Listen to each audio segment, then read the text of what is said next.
ਵਾਹਿਗੁਰੂ ਜੀ ਕਾ ਖਾਲਸਾ ਵਾਹਿਗੁਰੂ ਜੀ ਕੀ ਫਤਿਹ। अस्सलाम वालेकुम आदाब बर्ज माह ਤੁਹਾਡੀ ਹੋਸਟ ਨੀਲਮ ਕੌਰ ਤੇ ਮੈਂ ਟੀਵੀ 84 ਦੇ ਸਾਰੇ ਦਰਸ਼ਕਾਂ ਤੇ ਸਰੋਤਿਆਂ ਨੂੰ ਜੀ ਆਇਆਂ ਕਹਿੰਦੀਆਂ ਪ੍ਰੋਗਰਾਮ ਸੱਚੋ ਸੱਚ ਵਿੱਚ ਜਿਹੜੇ ਇਸ ਪ੍ਰੋਗਰਾਮ ਨਾਲ ਦੇਸ਼ਾਂ ਵਿਦੇਸ਼ਾਂ ਤੋਂ ਜੁੜ ਚੁੱਕੇ ਨੇ। ਖਾਲਸਾ ਅਫੇਅਰ ਸੈਂਟਰ ਦੇ ਸੰਚਾਲਕ ਡਾਕਟਰ ਅਮਰਜੀਤ ਸਿੰਘ ਜੀ ਰੋਜ਼ਾਨਾ ਦੀ ਤਰ੍ਹਾਂ ਸਟੂਡੀਓ ਵਿੱਚ ਮੇਰੇ ਨਾਲ ਸ਼ਾਮਿਲ ਨੇ। ਆਓ ਉਹਨਾਂ ਨਾਲ ਗੱਲਬਾਤ ਕਰਕੇ ਅੱਜ ਦੇ ਅਹਿਮ ਇਸ਼ੂਜ਼ ਉੱਪਰ ਉਹਨਾਂ ਤੋਂ ਉਹਨਾਂ ਦਾ ਤਬਸਰਾ ਜਾਣਦੇ ਹਾਂ। ਜੀ ਡਾਕਟਰ ਸਾਹਿਬ ਵਾਹਿਗੁਰੂ ਜੀ ਕਾ ਖਾਲਸਾ ਵਾਹਿਗੁਰੂ ਜੀ ਕੀ ਫਤਿਹ। हाँ जी नीलम कौर जी ਤੁਹਾਨੂੰ ਵੀ ਤੇ ਦੁਨੀਆ ਭਰ ਚ ਬੈਠੇ ਸਾਡੇ ਬਹੁਤ ਹੀ ਪਿਆਰੇ ਪਿਆਰੇ ਸੋਹਣੇ ਸਿਆਣੇ ਸੁਨੱਖੇ ਟੀਵੀ 84 ਦੇ ਦਰਸ਼ਕਾਂ ਨੂੰ ਵੀ ਵਾਹਿਗੁਰੂ ਜੀ ਕਾ ਖਾਲਸਾ ਵਾਹਿਗੁਰੂ ਜੀ ਕੀ ਫਤਿਹ ਤੇ ਸਾਡੇ ਮੁਸਲਮਾਨ ਭੈਣਾਂ ਭਰਾਵਾਂ ਨੂੰ अस्सलाम वालेकुम। जी डॉक्टर साहब जी आया प्रोग्राम सचो सच विच बहुत शुक्रिया जी। डॉक्टर साहब अज 2 सितंबर 2020 18 भादो नानकशाही संमत 552 ਦਾ ਦਿਨ ਹੈ ਤੇ ਡਾਕਟਰ ਸਾਹਿਬ ਪ੍ਰੋਗਰਾਮ ਸ਼ੁਰੂ ਕਰਨ ਤੋਂ ਪਹਿਲਾਂ ਅਸੀਂ ਆਪਣੇ ਦਰਸ਼ਕਾਂ ਤੇ ਸਰੋਤਿਆਂ ਨੂੰ ਹਮੇਸ਼ਾ ਤਰ੍ਹਾਂ ਦੱਸਦੇ ਵਿਊਅਰਸ ਜੇ ਤੁਸੀਂ ਹੱਕ ਸੱਚ ਇਨਸਾਫ ਤੇ ਪੈਰਾ ਦਿੰਦਾ ਇੱਕੋ ਇੱਕ ਚੈਨਲ ਟੀਵੀ 84 ਨੂੰ ਦੇਖਣਾ ਚਾਹੁੰਦੇ ਹੋ ਤਾਂ ਤੁਸੀਂ ਦੇਖ ਸਕਦੇ ਹੋ spectrum cable, Asian cable, Bell Fibe cable in Canada, roku, Jadoo box, Shaw, Facebook TV 84 ਦੀ ਐਪ ਰਾਹੀਂ online streaming and IP box ਤੇ ਤੁਸੀਂ ਟੀਵੀ 84 ਨੂੰ ਦੇਖ ਸਕਦੇ ਹੋ। ਵਿਊਅਰਸ ਜੇ ਤੁਸੀਂ ਟੀਵੀ 84 ਨਾਲ ਜਾਂ ਪ੍ਰੋਗਰਾਮ ਸੱਚੋ ਸੱਚ ਨਾਲ ਫੇਸਬੁੱਕ ਰਾਹੀਂ ਜੁੜੇ ਹੋ ਤਾਂ ਇਸ ਨੂੰ ਵੱਧ ਤੋਂ ਵੱਧ ਲਾਈਕ ਕਰੋ ਤੇ ਸ਼ੇਅਰ ਕਰੋ ਅਤੇ ਨਾਲ ਹੀ YouTube ਤੇ ਸਬਸਕ੍ਰਾਈਬ ਵੀ ਕਰੋ। ਇਹ ਵੀ ਦੱਸ ਦਿਓ ਕਿ ਤੁਸੀਂ ਟੀਵੀ 84 ਦੀ ਐਪ ਨੂੰ ਐਂਡਰੋਇਡ ਐਂਡ ਐਪ ਸਟੋਰ ਤੇ ਡਾਊਨਲੋਡ ਕਰਕੇ ਜੋ ਟੀਵੀ 84 ਦੀ ਲਾਈਵ ਸਟ੍ਰੀਮ ਹੈ ਉਸ ਨੂੰ ਤੁਸੀਂ 24 ਆਵਰਸ ਦੇਖ ਸਕਦੇ ਹੋ। ਵਿਊਅਰਸ ਹੁਣ ਅਸੀਂ ਆਪਣੇ ਪ੍ਰੋਗਰਾਮ ਦੀ ਸ਼ੁਰੂਆਤ ਕਰਨ ਜਾ ਰਹੇ ਹਾਂ। ਪ੍ਰੋਗਰਾਮ ਦੇ ਸ਼ੁਰੂ ਵਿੱਚ ਆਪਾਂ ਰੋਜ਼ ਹੀ ਗੱਲ ਕਰਦੇ ਹਾਂ ਚੀਨ ਤੇ ਭਾਰਤ ਦੇ ਹਵਾਲੇ ਨਾਲ। ਸੋ ਅੱਜ ਵੀ ਕਰਨ ਜਾ ਰਹੇ ਹਾਂ ਕਿ ਕਿਸ ਤਰ੍ਹਾਂ ਭਾਰਤ ਤੇ ਚੀਨ ਦੇ ਵਿਚਕਾਰ ਜੋ ਟਕਰਾਅ ਚੱਲ ਰਿਹਾ ਹੈ ਕਿ ਉਸ ਦੇ ਬਾਵਜੂਦ ਚੀਨ ਨੇ ਭਾਰਤ ਨੂੰ ਸਖਤ ਵਾਰਨਿੰਗ ਦਿੱਤੀ ਹੈ ਕਿ ਭਾਰਤ ਜੋ ਆਪਣਾ ਜੋ ਗਵਾਂਢੀ ਦੇਸ਼ ਹੈ ਉਸ ਨਾਲ ਜੋ ਬਿਹੇਵ ਹੈ ਉਹ ਚੰਗਾ ਕਰੇ ਔਰ ਉਸਨੇ ਕਿਹਾ ਹੈ ਕਿ ਭਾਰਤ ਨੂੰ ਆਪਣੀ ਔਕਾਤ ਵਿੱਚ ਰਹਿਣਾ ਚਾਹੀਦਾ ਹੈ। ਪਰ ਜੇ ਭਾਰਤ ਫਿਰ ਹੀ ਬਾਜ ਨਾ ਆਇਆ ਤਾਂ ਚੀਨ ਦੀ ਜੋ ਮਹਾਨ ਤਾਕਤ ਦੇ ਸਾਹਮਣੇ ਭਾਰਤ ਦਾ ਹਸ਼ਰ ਹੈ 1962 ਦੀ ਜੰਗ ਤੋਂ ਵੀ ਮਾੜਾ ਹੋਵੇਗਾ ਤੇ ਭਾਰਤ ਇਸ ਲਈ ਆਪ ਖੁਦ ਹੀ ਜ਼ਿੰਮੇਵਾਰ ਹੋਵੇਗਾ। ਸੋ ਇਸ ਬਾਰੇ ਵਿਚਾਰ ਚਰਚਾ ਕਰਨ ਜਾ ਰਹੇ ਹਾਂ। ਸੋ ਅਸੀਂ ਚਾਹਾਂਗੇ ਕਿ ਤੁਸੀਂ ਸਾਡੇ ਨਾਲ ਸਟਾਰਟਿੰਗ ਤੋਂ ਲੈ ਕੇ ਐਂਡ ਤੱਕ ਇਸੇ ਤਰ੍ਹਾਂ ਹੀ ਬਣੇ ਰਹਿਣਾ। ਦੇਖਣ ਸੁਣਨ ਤੁਹਾਡਾ ਸਭ ਦਾ ਬਹੁਤ ਬਹੁਤ ਸ਼ੁਕਰੀਆ। ਜੀ ਡਾਕਟਰ ਸਾਹਿਬ ਕੀ ਵਿਚਾਰਾਂ ਨੇ ਇਸ ਮੁੱਦੇ ਬਾਰੇ? ਦੇਖੋ ਸਭ ਤੋਂ ਪਹਿਲਾਂ ਤਾਂ ਅਸੀਂ ਸਾਡੇ ਕੱਲ ਦੇ ਸਾਰੇ ਹੀ ਪ੍ਰੋਗਰਾਮ ਆਲਮੋਸਟ 1.5 ਘੰਟੇ ਦਾ ਜਿਹੜਾ ਸੀ ਉਸ ਦੇ ਉੱਤੇ ਜਿਹੜੇ ਸਾਡੇ ਵੀਰਾਂ ਭੈਣਾਂ ਵੱਲੋਂ ਬਹੁਤ ਸਾਰੇ ਕਮੈਂਟ ਲਿਖਤਾਂ ਵੀ ਆਈਆਂ ਨੇ ਉਹਨਾਂ ਦਾ ਸਾਂਝੇ ਤੌਰ ਦੇ ਉੱਤੇ ਸ਼ੁਕਰੀਆ ਅਦਾ ਕਰਦੇ ਹਾਂ।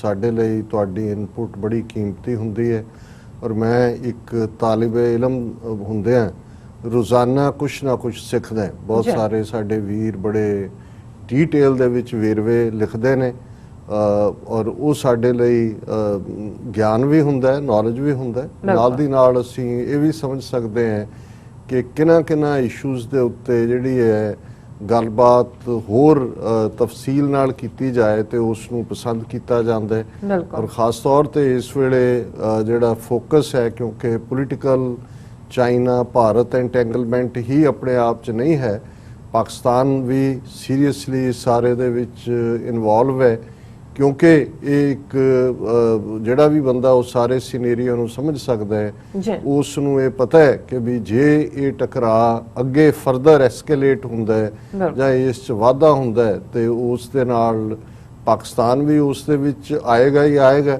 ਔਰ ਜਿਹੜੀਆਂ ਭਾਰਤ ਦੀਆਂ ਨੀਤੀਆਂ ਨੇ ਇੰਟਰਨਲ ਜੋ ਚੱਲ ਰਿਹਾ ਹੈ ਜਿਸ ਕਿਸਮ ਦੀ ਉਹਨਾਂ ਦੀ ਇਕੋਨਮੀ ਦਾ ਹਾਲ ਹੋਇਆ ਹੈ 1/4 ਇਕੋਨਮੀ ਆਲਮੋਸਟ ਐਵੈਪੋਰੇਟ ਹੋ ਗਈ ਹੈ ਔਰ ਅੱਗੋਂ ਵੀ ਕੋਈ ਅੰਦਰੂਨੀ ਤੌਰ ਦੇ ਉੱਤੇ ਕੋਈ ਵੀ ਜਿਹੜੀ ਹੈ ਹੋਪ ਨਹੀਂ ਹੈ ਕਿ ਇਕੋਨਮੀ ਤਾਂ ਦੂਰ ਦੀ ਗੱਲ ਸਾਰਾ ਸੋਸ਼ਲ ਢਾਂਚਾ ਵੀ ਸਮਾਜਿਕ ਢਾਂਚਾ ਵੀ ਬਿਲਕੁਲ ਇਸ ਮੋਦੀ ਔਰ RSS ਦੀ ਆਈਡੀਓਲੋਜੀ ਨੇ ਉਸ ਨੂੰ ਜਿਹੜਾ ਉਹ ਤੋੜ ਕੇ ਰੱਖ ਦਿੱਤਾ ਹੈ। ਔਰ ਇੰਟਰਨੈਸ਼ਨਲੀ ਵੀ ਗਵਾਂਢ ਦੇ ਵਿੱਚ ਵੀ ਭਾਰਤ ਆਈਸੋਲੇਟ ਹੈ।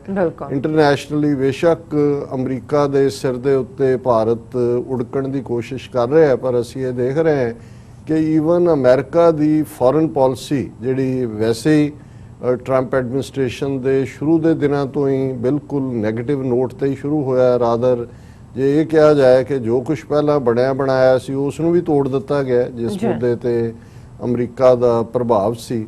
ਔਰ ਲੈ ਦੇ ਕੇ ਹੁਣ ਜੇ ਅਖੀਰਲੇ ਇਹਨਾਂ ਮਹੀਨਿਆਂ 'ਚ ਆ ਕੇ ਟਰੰਪ ਐਡਮਿਨਿਸਟ੍ਰੇਸ਼ਨ ਜਿਹਨੂੰ ਕਹਿੰਦੇ ਨੇ ਕਿ ਡੈਮੇਜ ਰਿਪੇਅਰ ਕਰਨ ਦੀ ਕੋਸ਼ਿਸ਼ ਕਰ ਰਿਹਾ ਸੀ ਮਿਡਲ ਈਸਟ ਦੇ ਹਵਾਲੇ ਨਾਲ ਉਹਨਾਂ ਨੂੰ ਲੱਗਦਾ ਸੀ ਕਿ ਵੀ ਜਿਹੜਾ ਜਿਸ ਨੂੰ ਜਦੋਂ UAE ਔਰ ਇਜ਼ਰਾਈਲ ਦੀ ਡੀਲ ਹੋਈ ਤੇ ਉਸ ਨੂੰ ਟਰੰਪ ਨੇ ਆਪਣੀ ਪ੍ਰੈਸ ਕਾਨਫਰੰਸ 'ਚ ਅਬਰਾਹਮੈਨਿਕ ਡੀਲ ਕਿਹਾ ਕਿ ਵੀ ਜਿਵੇਂ ਇਹ ਤਿੰਨੋਂ ਹੀ ਮਜ਼ਹਬ ਕ੍ਰਿਸਚੀਅਨਿਟੀ, ਜੂਡਾਇਜ਼ਮ, ਇਸਲਾਮ ਔਰ ਇਹ ਅਬਰਾਹਮ ਦੇ ਹੀ ਅੱਗੋਂ ਬੱਚੇ ਨੇ ਔਰ ਇਹ ਜਿਹੜੀ ਡੀਲ ਹੈ ਇਹ ਦੋਨਾਂ ਤਿੰਨਾਂ ਮਜ਼ਹਬਾਂ ਨੂੰ ਹੀ, ਯਾਨੀ ਜੇ ਇੱਕ ਜ਼ਮਾਨੇ ਦੇ ਵਿੱਚ ਨਿਊਟ ਗਿੰਗਰਿਚ ਜਿਹੜਾ ਅਮਰੀਕਾ ਦੇ ਵਿੱਚ ਰਿਪਬਲਿਕਨਸ ਦਾ ਏਜੰਡਾ ਲਿਖਣ ਵਾਲਾ ਸੀ, ਉਹਨੇ ਇੱਕ ਟਰਮ ਕਾਇਨ ਕੀਤੀ ਸੀ Judeo Christian roots of this country, ਕਿ ਵੀ ਇਹ ਜਿਹੜਾ ਕਿਉਂਕਿ ਉਦੋਂ ਤੱਕ ਜ਼ਾਹਰ ਹੈ ਕਿ ਜਿਹੜਾ ਐਕਸਟ੍ਰੀਮ ਰਾਈਟ ਹੈ ਅਮਰੀਕਾ ਦੇ ਵਿੱਚ ਰਿਪਬਲਿਕਨ, ਇਹ ਬਾਈਬਲ ਬੈਲਟ ਕ੍ਰਿਸਚੀਅਨਿਟੀ ਔਰ ਪਿਲਗ੍ਰਿਮਸ ਕ੍ਰਿਸਚੀਅਨ ਸੀ ਔਰ ਉਹਨਾਂ ਦੇ ਨਾਲ ਜੋੜ ਕੇ ਦੇਖਦਾ।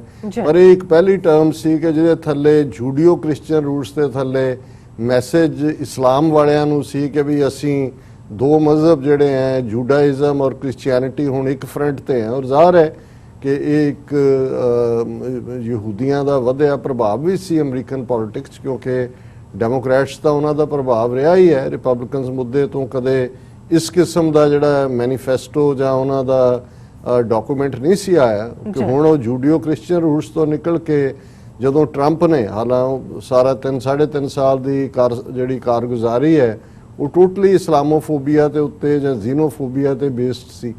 ਪਰ ਇਹ ਟਰੰਪ ਨੂੰ ਲੱਗਦਾ ਸੀ ਕਿ ਵੀ ਇਹ ਜਿਹੜਾ ਪਾਰਟ ਹੈ ਔਰ ਇਸ ਚੋਂ ਕੁਛ ਨਾ ਕੁਛ ਉਹ ਗੁੱਡਵਿਲ ਕੱਢ ਸਕਦਾ ਹੈ ਕਿ ਦੇਖੋ ਉਹਨੇ ਪਹਿਲਾਂ ਕੋਸ਼ਿਸ਼ ਕੀਤੀ ਨਾਰਥ ਕੋਰੀਆ ਦੇ ਹਵਾਲੇ ਨਾਲ, ਈਵਨ ਆਪਣੇ ਐਡਵਾਈਜ਼ਰਸ ਦੀ ਐਡਵਾਈਸ ਨੂੰ ਵੀ ਛਿੱਕੇ ਤੇ ਟੰਗ ਕੇ ਖੁਦ ਜਾ ਕੇ ਕਿਮ ਜੋਂਗ ਨੂੰ ਮਿਲਣ ਗਿਆ ਔਰ ਦੂਜਾ ਉਹਨੇ ਵੀ ਮੂੰਹ ਪਰ ਨਹੀਂ ਸੁੱਟਿਆ ਕਿਉਂਕਿ ਉਹਦੇ ਚੋਂ ਨਿਕਲਣਾ ਤਾਂ ਕੁਝ ਨਹੀਂ ਸੀ। ਫਿਰ ਇਸ ਡੀਲ ਦੇ ਲਈ ਜਿਵੇਂ ਐਗਰੈਸਿਵਲੀ UAE ਇਜ਼ਰਾਈਲ ਦੀ ਰੈਕਗਨੀਸ਼ਨ ਤੋਂ ਬਾਅਦ ਇਹ ਪਲਾਨ ਕਰ ਰਹੇ ਸੀ ਕਿ ਵਾਈਟ ਹਾਊਸ ਇੱਕ ਵੱਡੀ ਸੈਰਾਮਨੀ ਔਰ ਜਿਹੜੇ ਅਰਬ ਲੀਗ ਦੇ ਦੂਸਰੇ 4-5 ਮੁਲਕ ਨੇ, ਸਾਊਦੀ ਅਰੇਬੀਆ ਔਰ ਕਤਰ ਔਰ ਦੂਸਰੇ ਵੀ ਜਿਹੜੇ ਨੇ ਔਨ ਬੋਰਡ ਹੋਣਗੇ ਔਰ ਇਹ ਦੱਸਿਆ ਜਾਏਗਾ ਕਿ ਇਜ਼ਰਾਈਲ ਨੂੰ ਮਾਨਤਾ ਮਿਲ ਗਈ ਹੈ। ਲੇਕਿਨ ਇਹ ਗੱਲ ਮੇਰਾ ਖਿਆਲ ਹੈ ਵੀ ਇੱਕ ਕਾਮਨ ਬੰਦੇ ਨੂੰ ਵੀ ਸਮਝ ਆਉਂਦੀ ਹੈ ਕਿ ਵੀ ਬੇਸ਼ੱਕ UAE ਫਰੰਟ ਸਟੇਟ ਬਣ ਗਿਆ ਬਿਨਾਂ ਫਲਸਤੀਨੀਆਂ ਦਾ ਜ਼ਿਕਰ ਕੀਤੇ ਜਾਂ 2 ਸਟੇਟ ਫਾਰਮੂਲੇ ਨੂੰ ਇੰਪਲੀਮੈਂਟ ਕੀਤੇ ਹੈ ਉਸਨੇ ਸਬੰਧ ਬਣਾ ਲਏ, ਲੇਕਿਨ ਇਹ ਕਦੇ ਵੀ ਐਕਸੈਪਟੇਬਲ ਨਹੀਂ ਹੋਏਗਾ। ਆਮ ਵੀ ਜਦੋਂ ਜੇ ਕਿਸੇ ਤੁਸੀਂ ਨੁਕਤਾ ਨਿਗਾਹ ਤੋਂ ਦੇਖੋ, ਹਾਲਾਂਕਿ ਇਜ਼ਰਾਈਲ ਨੂੰ ਰੈਕਗਨਾਈਜ਼ ਕਰਨਾ ਵੀ ਕੋਈ ਸੌਖਾ ਨਹੀਂ ਹੈ ਜਿਸ ਕਿਸਮ ਦਾ ਮਾਹੌਲ ਇਹ ਪਿਛਲੇ 70-72 ਸਾਲ ਦਾ ਰਿਹਾ ਹੈ, ਲੇਕਿਨ 2 ਸਟੇਟ ਫਾਰਮੂਲੇ ਨੂੰ ਪ੍ਰੈਕਟੀਕਲੀ ਇੰਪਲੀਮੈਂਟ ਕੀਤੇ ਬਿਨਾ ਜਿਹੜਾ ਉਹ ਸਬੰਧ ਜੋੜਨੇ, ਇਹ ਤਾਂ ਇਹਨਾਂ ਨੂੰ ਵੀ ਸਮਝ ਆ ਗਈ, ਸਾਊਦੀ ਅਰੇਬੀਆ ਨੂੰ ਵੀ ਔਰ ਦੂਸਰੇ ਇਸਲਾਮੀ ਕੰਟਰੀਜ਼ ਨੂੰ ਵੀ। ਔਰ ਇਹਦੇ ਬਾਵਜੂਦ ਮਾਈਕ ਪੋਂਪੀਓ ਜਾਂ ਉਹਨਾਂ ਦੇ ਜੂਨੀਅਰ ਡਿਪਟੀ ਔਰ ਦੂਸਰੇ ਸਾਰਿਆਂ ਨੇ ਕੱਲੇ ਮੁਲਕ ਦੇ ਗੇੜੇ ਲਾਏ ਨੇ ਜਾ ਕੇ, ਲੇਕਿਨ ਇਹ ਗੱਲ ਕਿਸੇ ਕੰਡੇ ਨਹੀਂ ਲੱਗੀ ਔਰ ਸਾਊਦੀ ਅਰੇਬੀਆ ਵੀ ਬੈਕ ਆਫ ਹੋ ਗਿਆ। ਉਹਨਾਂ ਨੇ ਕਿਹਾ ਜੀ ਸਾਡੇ 에ਅਰ ਸਪੇਸ ਚੋਂ ਜਿਹੜਾ ਮਰਜ਼ੀ ਜਹਾਜ਼ ਲੰਘ ਜਾਏ, ਇਹ ਕੰਸੈਸ਼ਨ ਹੀ ਦਿੱਤਾ ਉਹਨਾਂ ਨੇ, ਲੇਕਿਨ ਹੋ ਸਕਦਾ UAE ਨੇ ਵੀ ਪਹਿਲਾਂ ਇਹ ਇਹਨਾਂ ਨੂੰ ਦੇਖ ਲਿਆ, ਉਹਨਾਂ ਨੇ ਕਿਹਾ ਹੋਇਆ ਕਿ ਭਾਈ ਕੋਈ ਨਹੀਂ ਤੁਸੀਂ ਚਲੋ ਅਸੀਂ ਤੁਹਾਡੇ ਮਗਰ ਆਏ, ਤੂੰ ਚੱਲ ਮੈਂ ਆਇਆ। ਲੇਕਿਨ ਬਾਅਦ ਦੇ ਵਿੱਚ ਜਿਹੜਾ ਇਸਲਾਮਿਕ ਵਰਲਡ ਦਾ ਕਿਤੇ ਨਾ ਕਿਤੇ ਆਮ ਲੋਕਾਂ ਦਾ, ਕਿਉਂਕਿ ਫਲਸਤੀਨੀਆਂ ਨੇ ਵੀ ਕਿਹਾ ਵੀ ਇਹ ਬਿਟਰੇਅਲ ਹੈ ਔਰ ਦੂਸਰਾ ਸੋ ਕੁੱਲ ਬਣਾ ਕੇ ਚੀਨ ਔਰ ਅਮਰੀਕਾ ਦੇ ਸਬੰਧਾਂ 'ਚ ਯੂਰਪ ਚੋਂ ਵੀ ਜਿਹੜੀ ਹੈ ਕੋਈ ਅਮਰੀਕਨ ਐਡਮਿਨਿਸਟ੍ਰੇਸ਼ਨ ਨੂੰ ਉਹ ਹੈਲਪ ਨਹੀਂ ਮਿਲੀ। ਹਾਲਾਂਕਿ ਯੂਰਪ ਦੇ ਆਪਣੇ ਜਿਹਨੂੰ ਫੱਡੇ ਕਹਿੰਦੇ ਨੇ ਉਹ ਸ਼ੁਰੂ ਹੋ ਗਏ ਨੇ ਲੀਬੀਆ ਦੇ ਮੁੱਦੇ ਤੇ, ਇਟਲੀ ਫੁੱਲੀ ਇਨਵੋਲਵ ਹੈ ਔਰ ਗ੍ਰੀਸ ਦੇ ਮੁੱਦੇ ਤੇ ਕਿਉਂਕਿ ਟਰਕੀ ਦੇ ਨਾਲ ਟਕਰਾਅ ਹੈ ਔਰ ਦੂਸਰੇ ਪਾਸੇ ਲੈ ਦੇ ਕੇ ਆਇਲ ਕਿੱਥੇ ਨਿਕਲਿਆ, ਕਿਹਦੇ ਕੀ ਸੋਰਸਿਸ ਨੇ ਔਰ ਇਸ ਗ੍ਰੀਸ ਦੇ ਮੁੱਦੇ ਤੇ ਫਿਰ ਫਰਾਂਸ ਨੇ ਆ ਕੇ ਟਰਕੀ ਨੂੰ ਚੈਲੰਜ ਕੀਤਾ ਔਰ ਇਹ ਸਾਰੇ ਇਹ ਤਾਂ ਚੱਲ ਹੀ ਰਿਹਾ। ਪਰ ਇਸ ਤਰ੍ਹਾਂ ਲੱਗਦਾ ਹੈ ਵੀ ਜਿਹੜਾ ਇੱਕ ਸਟੇਜ ਦੇ ਉੱਤੇ ਅਮਰੀਕਾ ਦਾ ਪੂਰਾ ਇਨਫਲੂਐਂਸ ਸੀ ਕਿ ਦੁਨੀਆ 'ਚ ਕਿੱਥੇ ਕੀ ਹੋਏਗਾ, ਸਭ ਤੋਂ ਪਹਿਲਾਂ ਵੱਡੇ ਬੌਸ ਦੀ ਓਕੇ ਹੋਏ, ਉਹ ਇਨਫਲੂਐਂਸ ਟੁੱਟ ਗਿਆ। ਮਿਡਲ ਈਸਟ ਦੇ ਹਵਾਲੇ ਨਾਲ ਵੀ ਟੁੱਟ ਗਿਆ ਕਿ ਜੇ ਅਮਰੀਕਾ ਨੂੰ ਨੋ ਕਹਿਣ ਦੀ ਹਿੰਮਤ ਵੀ ਰੱਖੀ ਹੈ ਇਹਨਾਂ ਨੇ, ਭਾਵੇਂ 12th ਆਵਰ ਹੀ ਰੱਖੀ ਹੈ, ਪਹਿਲਾਂ ਸਾਇਲੈਂਟ ਕੰਸੈਂਟ ਦਿੱਤੀ ਹੋਏ, ਤੇ ਇਹ ਵੀ ਦੱਸਦਾ ਇਸ ਗੱਲ ਨੂੰ ਜਿਹਨੂੰ ਉਹ ਸ਼ੈਕਸਪੀਅਰਨ ਟਰਮ ਦੇ ਵਿੱਚ ਕਿਹਾ ਜਾਂਦਾ ਹੈ ਕਿ ਵੀ ਮੈਜੈਸਟੀ ਫਲੀਜ਼ ਦਾ ਡਾਈਂਗ ਕਿੰਗ, ਕਿ ਜਦੋਂ ਬਾਦਸ਼ਾਹਤ ਦਾ ਅੰਤ ਹੋ ਰਿਹਾ ਹੁੰਦਾ ਹੈ ਤੇ ਉਸ ਦੀ ਮੈਜੈਸਟੀ, ਉਸ ਦਾ ਹੁਕਮ, ਉਸ ਦਾ ਜਿਹੜਾ ਉਹ ਜਿਹੜੀ ਉਹਦੀ ਪੋਪ ਲੀਲਾ ਉਹ ਘਟਣੀ ਸ਼ੁਰੂ ਹੋ ਜਾਂਦੀ ਹੈ ਜਾਂ ਉਹ ਇੱਕ ਉਹ ਦੱਸ ਰਿਹਾ ਹੁੰਦਾ ਕਿ ਭਾਈ ਉਹਦਾ ਹੁਣ ਉਹ ਤੇਜ ਪ੍ਰਤਾਪ ਨਹੀਂ ਰਿਹਾ ਬਿਲਕੁਲ। ਕਿ ਬਈ ਉਹ ਜਾਂਦਾ ਲੱਗਾ। ਸੋ ਇਹ ਵੀ ਅਮਰੀਕਾ ਦੇ ਹਵਾਲੇ ਨਾਲ, ਲੇਕਿਨ ਅਮਰੀਕਾ ਨੂੰ ਇਸ ਗੱਲ ਦੀ ਜ਼ਰੂਰ ਤਸੱਲੀ ਹੈ ਕਿ ਉਹਨਾਂ ਨੇ ਭਾਰਤ ਨੂੰ ਨਿਊਟਰਲ ਕੰਟਰੀ ਜ਼ੋਨ ਚੋਂ, ਇੱਕ ਤਾਂ ਨਿਊਟਰਲ ਬੇਸ਼ੱਕ ਕਹਿਣ ਨੂੰ ਹੀ ਸੀ ਲੇਕਿਨ ਫਿਰ ਵੀ ਇੱਕ ਪੋਜੀਸ਼ਨ ਸੀ। ਸੋ ਅਮਰੀਕਾ ਇਹ ਸਮਝਦਾ ਹੈ ਵੀ ਉਹਨੇ ਭਾਰਤ ਨੂੰ ਰਸ਼ੀਅਨ ਇਨਫਲੂਐਂਸ ਚੋਂ ਕੱਢ ਕੇ ਜਿਹੜੇ ਹਥਿਆਰ ਅੱਗੇ ਰਸ਼ੀਆ ਤੋਂ ਲੈਂਦੇ ਸੀ ਉਹ ਹੁਣ ਅਮਰੀਕਾ ਤੋਂ ਲੈਂਦੇ ਨੇ।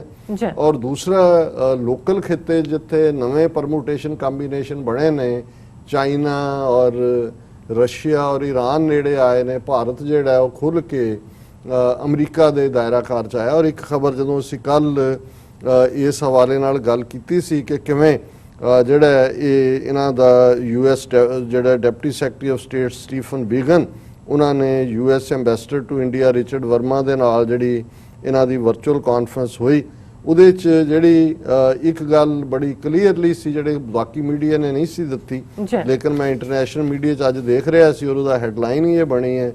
ਉਹਨੇ ਕਿਹਾ ਕਿ US India ties to strengthen as India breaks out of neutrality, ਕਿ ਇਹ ਜਿਹੜਾ ਕਿਉਂਕਿ ਇੰਡੀਆ ਹੁਣ ਨਿਊਟਰਲ ਨਹੀਂ ਰਿਹਾ।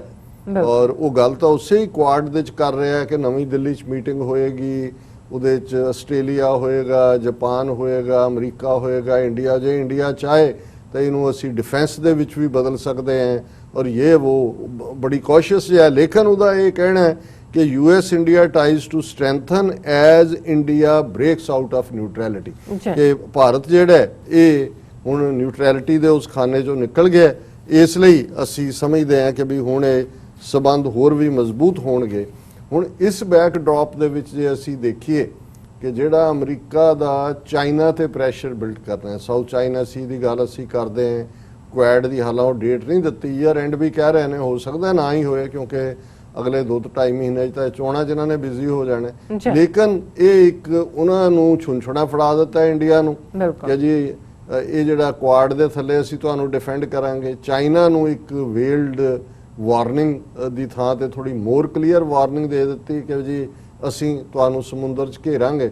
ਪਰ ਇਸ ਸਾਰੇ ਦਾ ਚੀਨ ਬਾਰੇ ਤਾਂ ਇਹੀ ਕਹਿਣਾ ਬਣਦਾ ਵੀ ਜਿਵੇਂ ਕਿਸੇ ਬਾਰੇ ਕਿਹਾ ਜਾਏ ਕਿ ਜੀ ਉਹ ਫਲਾਣਾ ਉੱਥੇ ਹੜ੍ਹ ਆ ਗਿਆ ਸੀ, ਉਹ ਦਰਿਆ ਟੱਪ ਗਿਆ, ਪਤਾ ਨਹੀਂ ਡੋਬੇ ਨਾ ਗਿਆ ਹੋਏ, ਤੇ ਅਕਸਰ ਇਹ ਕਿਹਾ ਜਾਂਦਾ ਵੀ ਉਹ ਤਾਂ ਬਹੁਤ ਪਤਨਾਂ ਦਾ ਤਾਰੂ ਹੈ, ਨਹੀਂ ਵੀ ਉਹਨੇ ਕਈ ਪੱਤਨ ਤਰੇ ਹੋਏ ਨੇ, ਉਹ ਡੁੱਬਣ ਵਾਲੀ ਸ਼ੈ ਨਹੀਂ ਹੈ।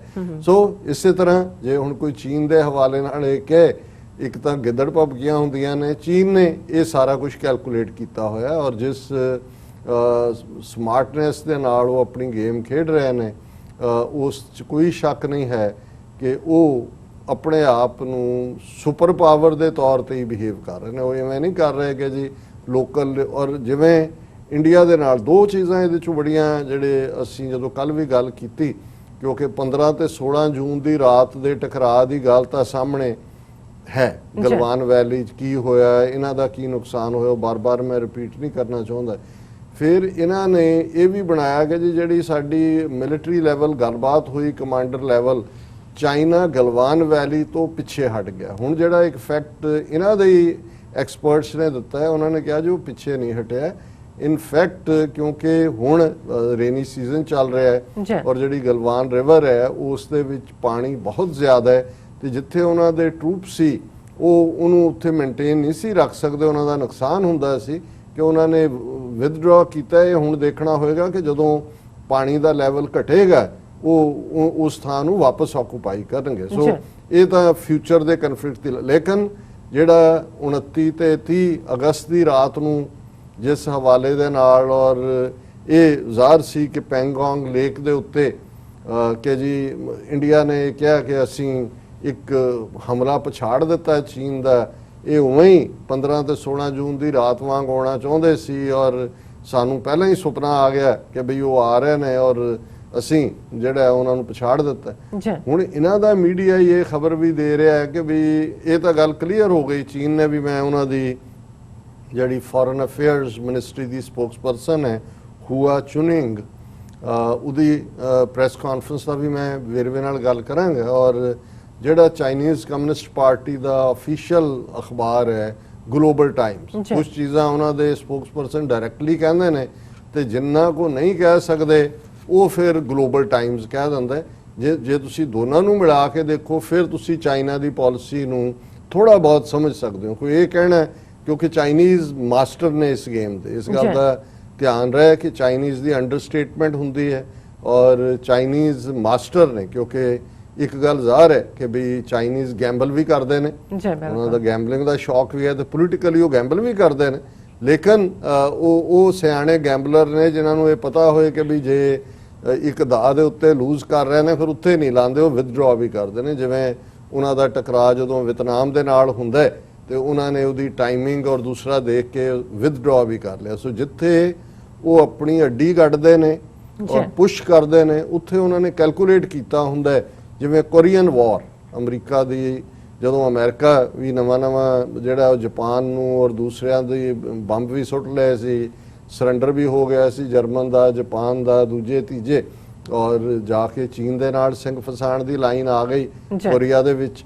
ਔਰ ਉਹਨਾਂ ਨੇ ਵਾਰਨ ਕੀਤਾ ਸੀ ਕਿ ਵੀ ਆ ਜਿਹੜੀ ਯੈਲੋ ਰਿਵਰ ਹੈ ਇਹਨੂੰ ਕ੍ਰਾਸ ਨਾ ਕਰਨਾ, ਅਦਰਵਾਈਜ਼ ਪ੍ਰੋਬਲਮ। ਇਹਨਾਂ ਨੇ ਸਮਝਿਆ ਵੀ ਇਹ ਕੀ ਨੇ, ਇਹਨਾਂ ਦੇ ਬਹੁਤੇ ਫੌਜੀਆਂ ਦੇ ਪੈਰਾਂ 'ਚ ਜੁੱਤੀਆਂ ਵੀ ਨਹੀਂ ਹੈਗੀਆਂ ਔਰ ਆਲਰੇਡੀ ਉਹ ਬਿਲਕੁਲ ਜਿਹਨੂੰ ਤੁਸੀਂ ਕਹੋ ਕਿ ਵੀ ਵਾਰ ਫਟੀਕ 'ਚੋਂ ਨਿਕਲੇ ਸੀ। ਉਹਨਾਂ ਨੇ ਇੱਕੋ ਵੇਲੇ ਉਹਨੂੰ ਚਿਆਂਗ ਕਾਈ ਸ਼ੇਕ ਨੂੰ ਵੀ ਭਜਾਇਆ, ਫਾਰਮੂਸਾ ਜਿੱਥੇ ਜਾ ਕੇ ਲੁਕਿਆ, ਤਾਈਵਾਨ ਜਿਹਨੂੰ ਕਹਿੰਦੇ ਨੇ, ਜਾਪਾਨੀਆਂ ਦੇ ਨਾਲ ਵੀ ਉਹਨਾਂ ਨੇ ਟੱਕਰ ਲਈ, ਮਨਚੂਰੀਆ ਵਾਲਾ ਪਾਰਟ ਵੀ ਰਸ਼ੀਆ ਦੇ ਨਾਲ ਵੀ ਉਹਨਾਂ ਦਾ ਚੱਲ ਰਿਹਾ ਸੀ। ਔਰ ਕਿਵੇਂ ਉਹਨਾਂ ਦੇ ਕੋਲ ਤਾਂ ਪ੍ਰੋਪਰ ਬੰਦੂਕਾਂ ਵੀ ਨਹੀਂ ਸੀ, ਪੈਰਾਂ 'ਚ ਜੁੱਤੀਆਂ ਨਹੀਂ ਸੀ, ਤੇ ਅਮਰੀਕਾ ਵਿਨਰ ਆਰਮੀ ਸੀ। ਲੇਕਿਨ ਅਸੀਂ ਦੇਖਦੇ ਹਾਂ ਕਿ ਵੀ ਕਿਵੇਂ ਕੋਰੀਅਨ ਵਾਰ ਦੇ ਵਿੱਚ ਇਵੈਂਚੁਅਲੀ ਅੱਜ ਵੀ ਜਦੋਂ ਤੁਸੀਂ ਵਾਸ਼ਿੰਗਟਨ ਜਾਓ, ਕਿਉਂਕਿ ਵੀਅਤਨਾਮ ਵਾਰ ਦਾ ਜ਼ਿਕਰ ਇਸ ਲਈ ਜ਼ਿਆਦਾ ਹੁੰਦਾ ਹੈ ਕਿ ਉਦੋਂ ਡਰਾਫਟਿੰਗ ਸੀ, 18 ਸਾਲ ਦੀ ਉੱਪਰ ਤੋਂ ਹਰ ਉੱਪਰ ਨੂੰ ਜਾਣਾ ਪੈਂਦਾ ਸੀ ਔਰ ਉਹ ਰਿਵੋਲਟ ਹੋਇਆ ਯੂਨੀਵਰਸਿਟੀਆਂ 'ਚ। ਲੇਕਿਨ ਜਿਹੜੀਆਂ ਕੋਰੀਅਨ ਵਾਰ ਦੀਆਂ ਕੈਜੂਅਲਟੀਜ਼ ਨੇ ਅਮਰੀਕਨਾਂ ਦੀਆਂ, ਉਹ ਵੀ ਆਲਮੋਸਟ ਉਨੀਆਂ ਹੀ ਨੇ ਜਿੰਨੀਆਂ ਵੀਅਤਨਾਮ ਵਾਰ ਦੀਆਂ ਨੇ।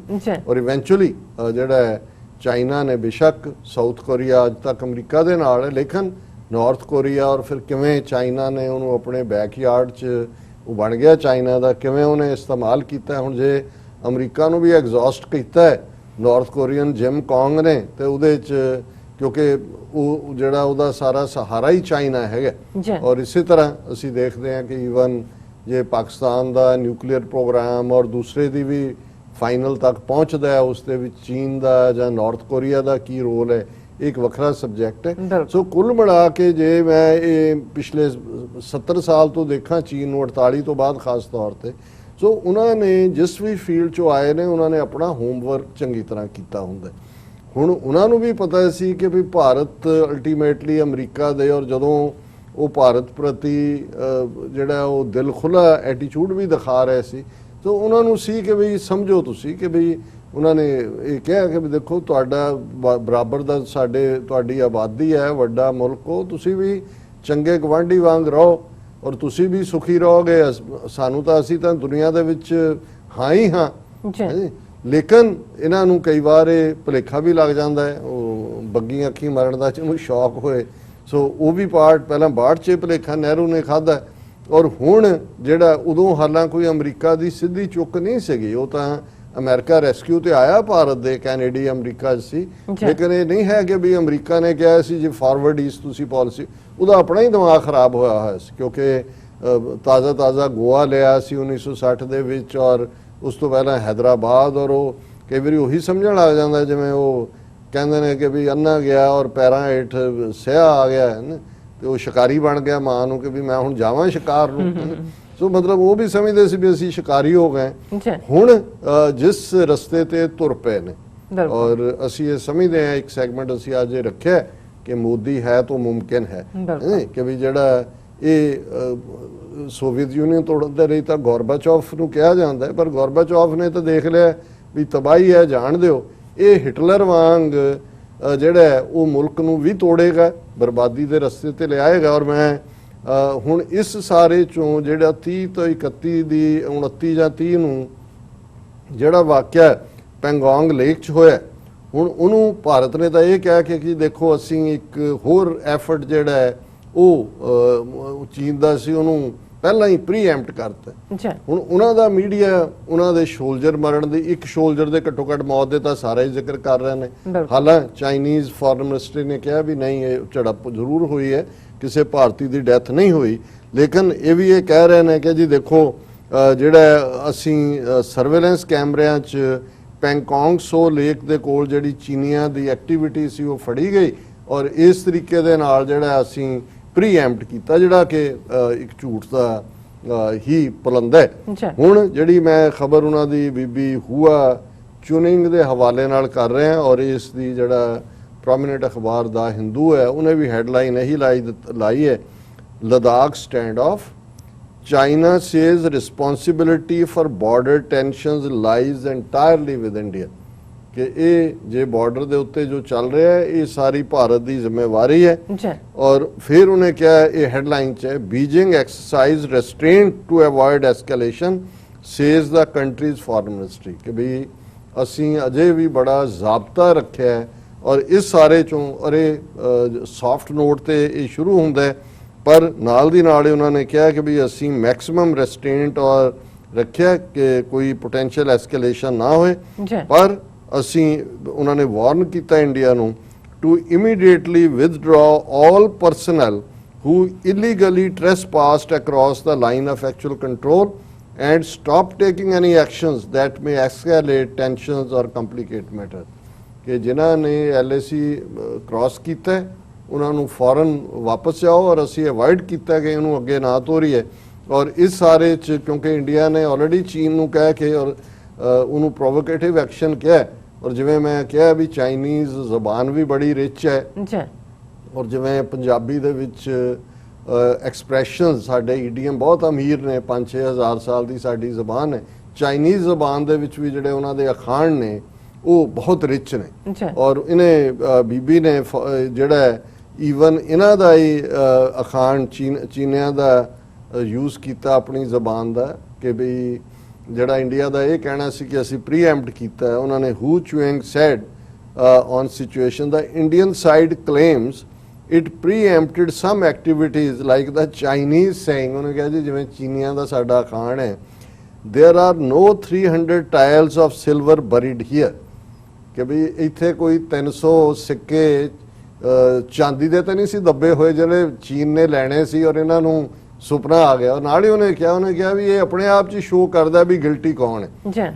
ਕਿ ਹੁਣ ਤੁਸੀਂ ਇਹ ਕਹੋ ਕਿ ਜੀ ਇਹ ਪ੍ਰੀਐਂਪਟ ਕਰਨਾ ਸੀ, ਇਹ ਤਾਂ ਹੁਣ ਜਾਂ ਤਾਂ ਤੁਸੀਂ ਡਿਵਾਈਨ ਹੋਵੋ, ਤੁਹਾਨੂੰ ਇਹ ਸਮਝ ਆਇਆ ਕਿ ਵੀ ਇਹ ਰੱਬੀ ਇਲਹਾਮ ਤੁਹਾਨੂੰ ਹੋ ਗਿਆ, ਫਿਰ ਹੁੰਦਾ ਹੈ ਕਿ ਅਦਰਵਾਈਜ਼ ਉਹਨੇ ਕਿਹਾ ਵੀ ਜਿਵੇਂ ਇਹ ਇਵੇਂ ਹੀ ਹੈ ਜਿਵੇਂ ਕਹਿਣਾ ਵੀ 300 ਚਾਂਦੀ ਦੇ ਸਿੱਕੇ ਸੀ, ਇਹਨਾਂ ਨੂੰ ਨਜ਼ਰ ਆ ਗਿਆ ਵੀ ਇਹਨਾਂ ਨੇ ਲੈਣੇ ਨੇ ਤਾਂ ਇਹਨਾਂ ਨੇ ਲੈ ਲਏ।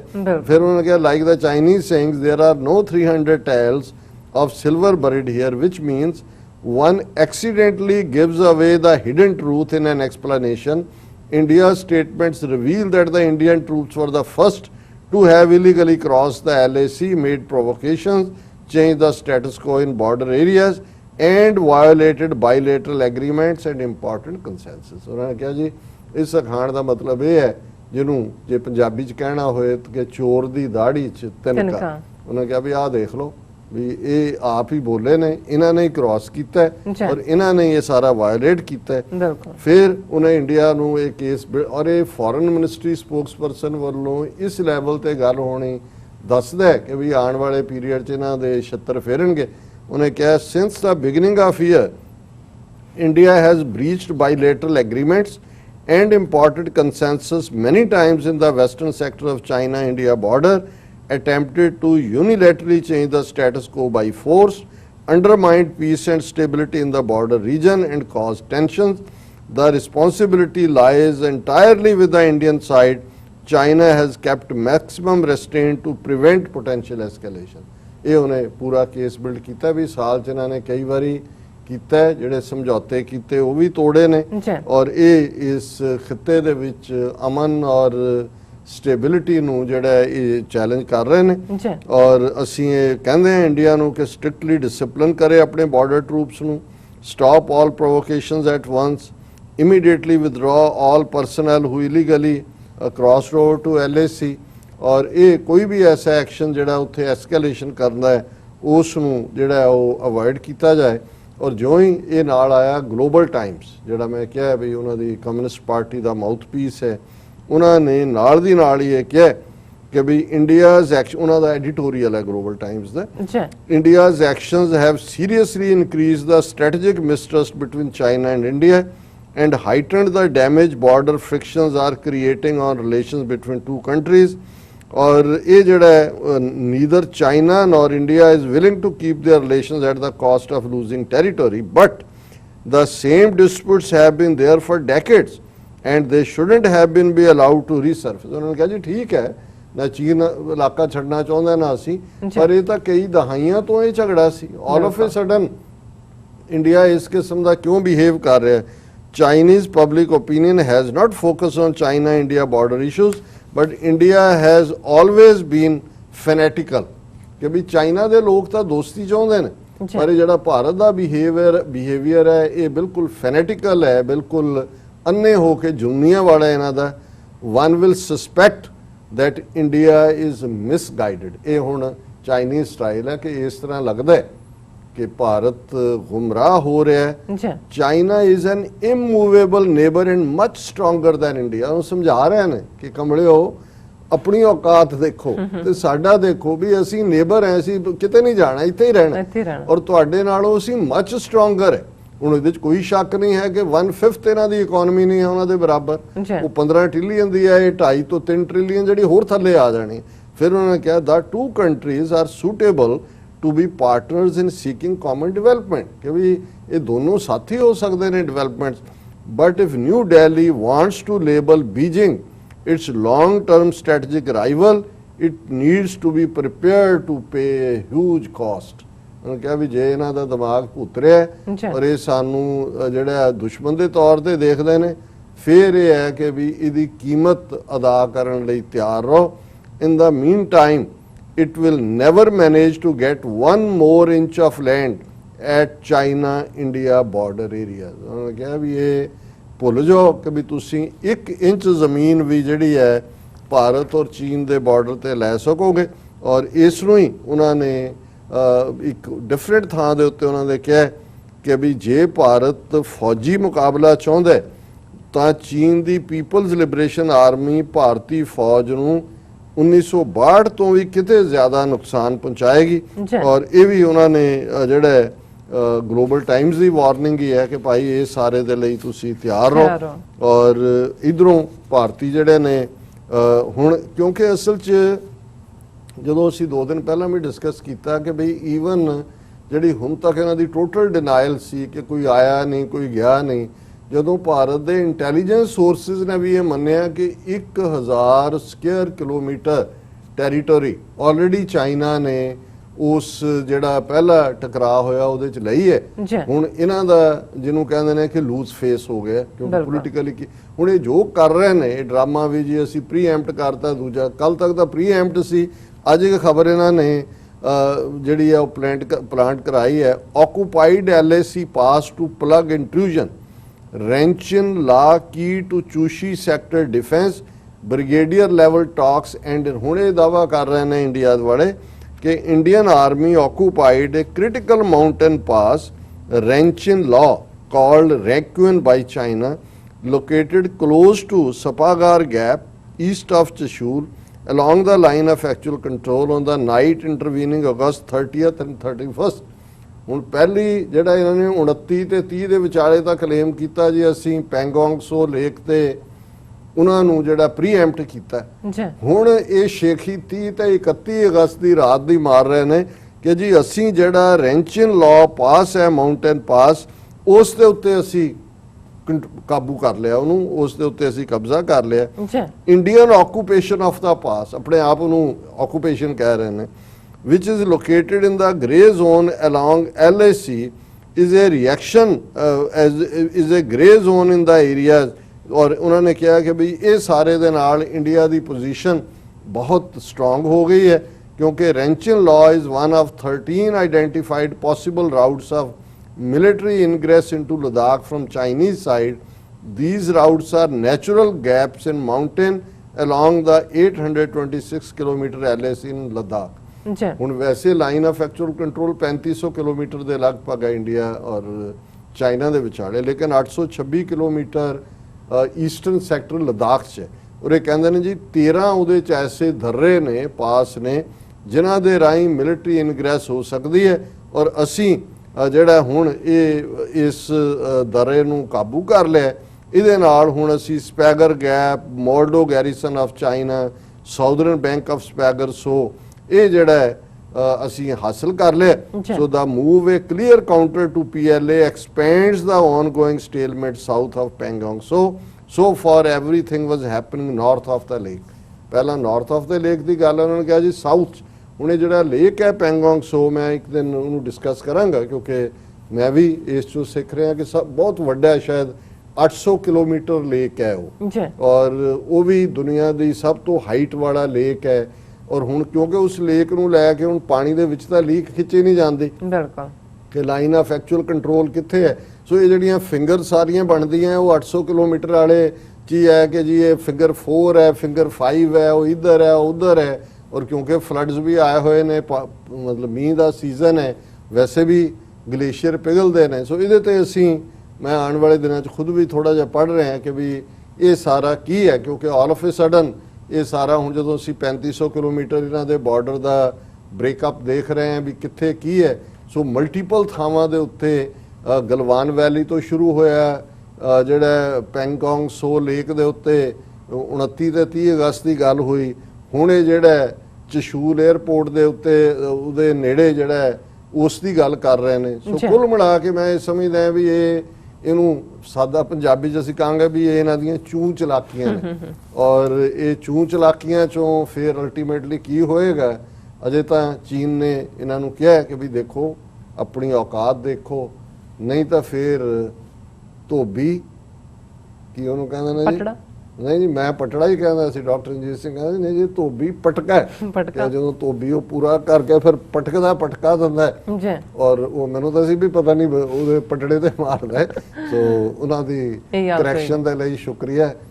ਹੁਣ ਇਹ ਜਿਹੜਾ ਚੀਨ ਨੇ ਹੁਣ ਤੱਕ ਤਾਂ ਮਾੜੇ ਮੋਟੇ ਠੁੱਠਾੜੀ ਮਾਰੇ ਨੇ ਜਾਂ ਕੋਈ ਥਾਪੀ ਨਾਲ, ਜਿਵੇਂ ਪਹਿਲਾਂ ਤੁਸੀਂ ਮੈਲ ਕੱਢਦੇ ਹੋ, ਹੁਣ ਫਾਈਨਲ ਧੋਬੀ ਪਟਕਾ ਜਿਹੜਾ ਉਹ ਚੀਨ ਨੇ ਦੇਣਾ ਤੇ ਉਹਨਾਂ ਨੇ ਕਹਿ ਵੀ ਦਿੱਤਾ ਕਿ ਉਹ ਫਿਰ ਤੁਹਾਨੂੰ 62 ਭੁੱਲ ਜਾਏਗਾ, ਉਹ ਉਸ ਤੋਂ ਬਦਤਰ ਤੁਹਾਡੀ ਹਾਲਤ ਹੋਏਗੀ। ਜੀ ਡਾਕਟਰ ਸਾਹਿਬ ਤੁਹਾਡਾ ਬਹੁਤ ਬਹੁਤ ਸ਼ੁਕਰੀਆ। ਸੋ ਇੱਥੇ ਲੈਣੇ ਬ੍ਰੇਕ ਤੋਂ ਪਹਿਲਾਂ ਅਸੀਂ ਆਪਣੇ ਦਰਸ਼ਕਾਂ ਤੇ ਸਰੋਤਿਆਂ ਨੂੰ ਅਪੀਲ ਤੇ ਬੇਨਤੀ ਕਰਦੀ ਹਾਂ ਵਿਊਅਰਸ, ਜਿਸ ਤਰ੍ਹਾਂ ਕਿ ਤੁਸੀਂ ਜਾਣਦੇ ਹੋ ਕਿ TV 84 ਹੱਕ ਸੱਚ ਇਨਸਾਫ ਦੀ ਜੋ ਆਵਾਜ਼ ਹੈ ਉਸ ਨੂੰ ਬੁਲੰਦ ਕਰ ਰਿਹਾ ਹੈ। ਸੋ ਅਸੀਂ ਚਾਹਾਂਗੇ ਕਿ ਇਹ ਇਸੇ ਤਰ੍ਹਾਂ ਹੀ ਜਿਹੜੀ ਆਵਾਜ਼ ਹੈ ਬੁਲੰਦ ਰਹੇ। ਤਾਂ ਤੁਸੀਂ ਆਪਣੀ ਜੋ ਮਾਈਕ ਸਹਾਇਤਾ ਹੈ ਸਾਨੂੰ ਸਾਡੀ ਵੈਬਸਾਈਟ TV84.tv ਤੇ ਜਾ ਕੇ ਪੇਪਲ ਦੀ ਵਰਤੋਂ ਕਰਕੇ ਵਨ ਟਾਈਮ ਡੋਨੇਟ ਕਰ ਸਕਦੇ ਹੋ, ਮੰਥਲੀ ਡੋਨੇਟ ਵੀ ਕਰ ਸਕਦੇ ਹੋ।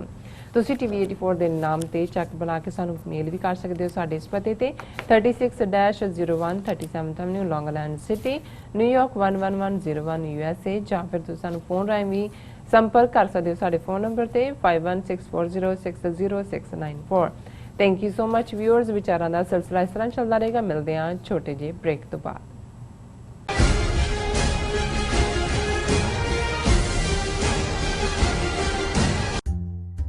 ਇਹ ਦੋ ਵਿਚਾਰਧਾਰਾਵਾਂ ਵਿਚਾਲੇ ਟੱਕਰ ਦੀ ਵਾਰਤਾ ਹੈ। ਇਹ ਕਿਤਾਬ ਪੁਜਾਰੀ ਦੀ ਸਮਰੱਥਾ ਤੇ ਤਿੱਖਾ ਪ੍ਰਹਾਰ ਕਰਦੀ ਹੈ। ਨਾਸਤਕ ਵਿਚਾਰਧਾਰਾ ਵਾਲਿਆਂ ਵੱਲੋਂ ਉਠਾਏ ਗਏ ਸਵਾਲ ਗੁਰੂ ਨਾਨਕ ਸਾਹਿਬ ਜੀ ਦੇ ਸਵਾਲਾਂ ਨਾਲ ਬਹੁਤ ਮੇਲ ਖਾਂਦੇ ਹਨ। ਫਰਕ ਇੰਨਾ ਹੈ ਕਿ ਨਾਸਤਕ ਲੋਕ ਆਪਣੇ ਸਵਾਲਾਂ ਦੇ ਜਵਾਬ ਪੁਜਾਰੀ ਕੋਲੋਂ ਭਾਲਦੇ ਹਨ, ਜਦਕਿ ਗੁਰੂ ਨਾਨਕ ਸਾਹਿਬ ਜੀ ਉਹਨਾਂ ਦਾ ਜਵਾਬ ਸਰਬ ਵਿਆਪਕ ਨਿਹਚਲ ਹੁਕਮ ਦੀ ਅਗਵਾਈ ਵਿੱਚੋਂ ਰੁਸ਼ਨਾਉਂਦੇ ਹਨ। Sole enemy of a Sikh Brahminism English ਵਿੱਚ, ਜਾਂ ਸਿੱਖ ਦਾ ਇੱਕੋ ਵੈਰੀ ਬ੍ਰਾਹਮਣਵਾਦ ਪੰਜਾਬੀ ਵਿੱਚ, ਗੁਰਪ੍ਰੀਤ ਸਿੰਘ GP ਵੱਲੋਂ ਲਿਖੀ ਕਿਤਾਬ ਹੁਣੇ ਮੰਗਵਾਓ ਜੀ। ਤੁਸੀਂ Amazon, Barnes and Noble ਜਾਂ Flipkart ਆਨਲਾਈਨ ਪਲੇਟਫਾਰਮਸ ਤੋਂ ਆਰਡਰ ਕਰ ਸਕਦੇ ਹੋ। Are you tired of property violations, ECB court hearings wasting your time? AM Expediting Drafting and Design is the solution for your problems. AM Expediting Drafting and Design offers services that range from architectural drawings to expediting services to DOB, FDNY, and other agencies. Or visit their location at 116-15 Myrtle Avenue in Richmond Hill. Call AM Expediting Drafting and Design now at 718-725-0059. ਕੀ ਤੁਹਾਨੂੰ 30 40 ਜਾਂ 50 ਦਿਨ wait ਕਰਨੀ ਪੈ ਰਹੀ ਹੈ ਤੁਹਾਡੇ check ਲਈ? ਫਿਰ ਬ੍ਰੋਕਰਾਂ ਪਿੱਛੇ ਭੱਜਦੇ ਫਿਰਦੇ ਹੋ ਪੈਸੇ ਲਈ, ਬਹੁਤ ਜ਼ਿਆਦਾ ਟਾਈਮ ਵੇਸਟ ਹੋ ਜਾਂਦਾ ਇੱਦਾਂ ਤਾਂ। ਜੇ ਤੁਸੀਂ ਅੱਜ ਹੀ ਪੈਸੇ ਲੈਣੇ ਤਾਂ ਬੌਬਟੇਲ ਨੂੰ ਕਾਲ ਕਰੋ। ਬੌਬਟੇਲ ਤੁਹਾਡੀਆਂ ਇਨਵੋਇਸਿਸ ਸੇਮ ਡੇ ਫੰਡ ਕਰ ਸਕਦੇ ਹਾਂ for a small fee, no contract, no reserve and no hidden fees। ਅੱਜ ਹੀ ਕਾਲ ਕਰੋ ਬੌਬਟੇਲ ਨੂੰ ਤੇ ਤੁਹਾਡਾ ਪਹਿਲਾ ਮਹੀਨਾ ਫ੍ਰੀ। 410 204 2084 ਅਗੇਨ 410 204 2084।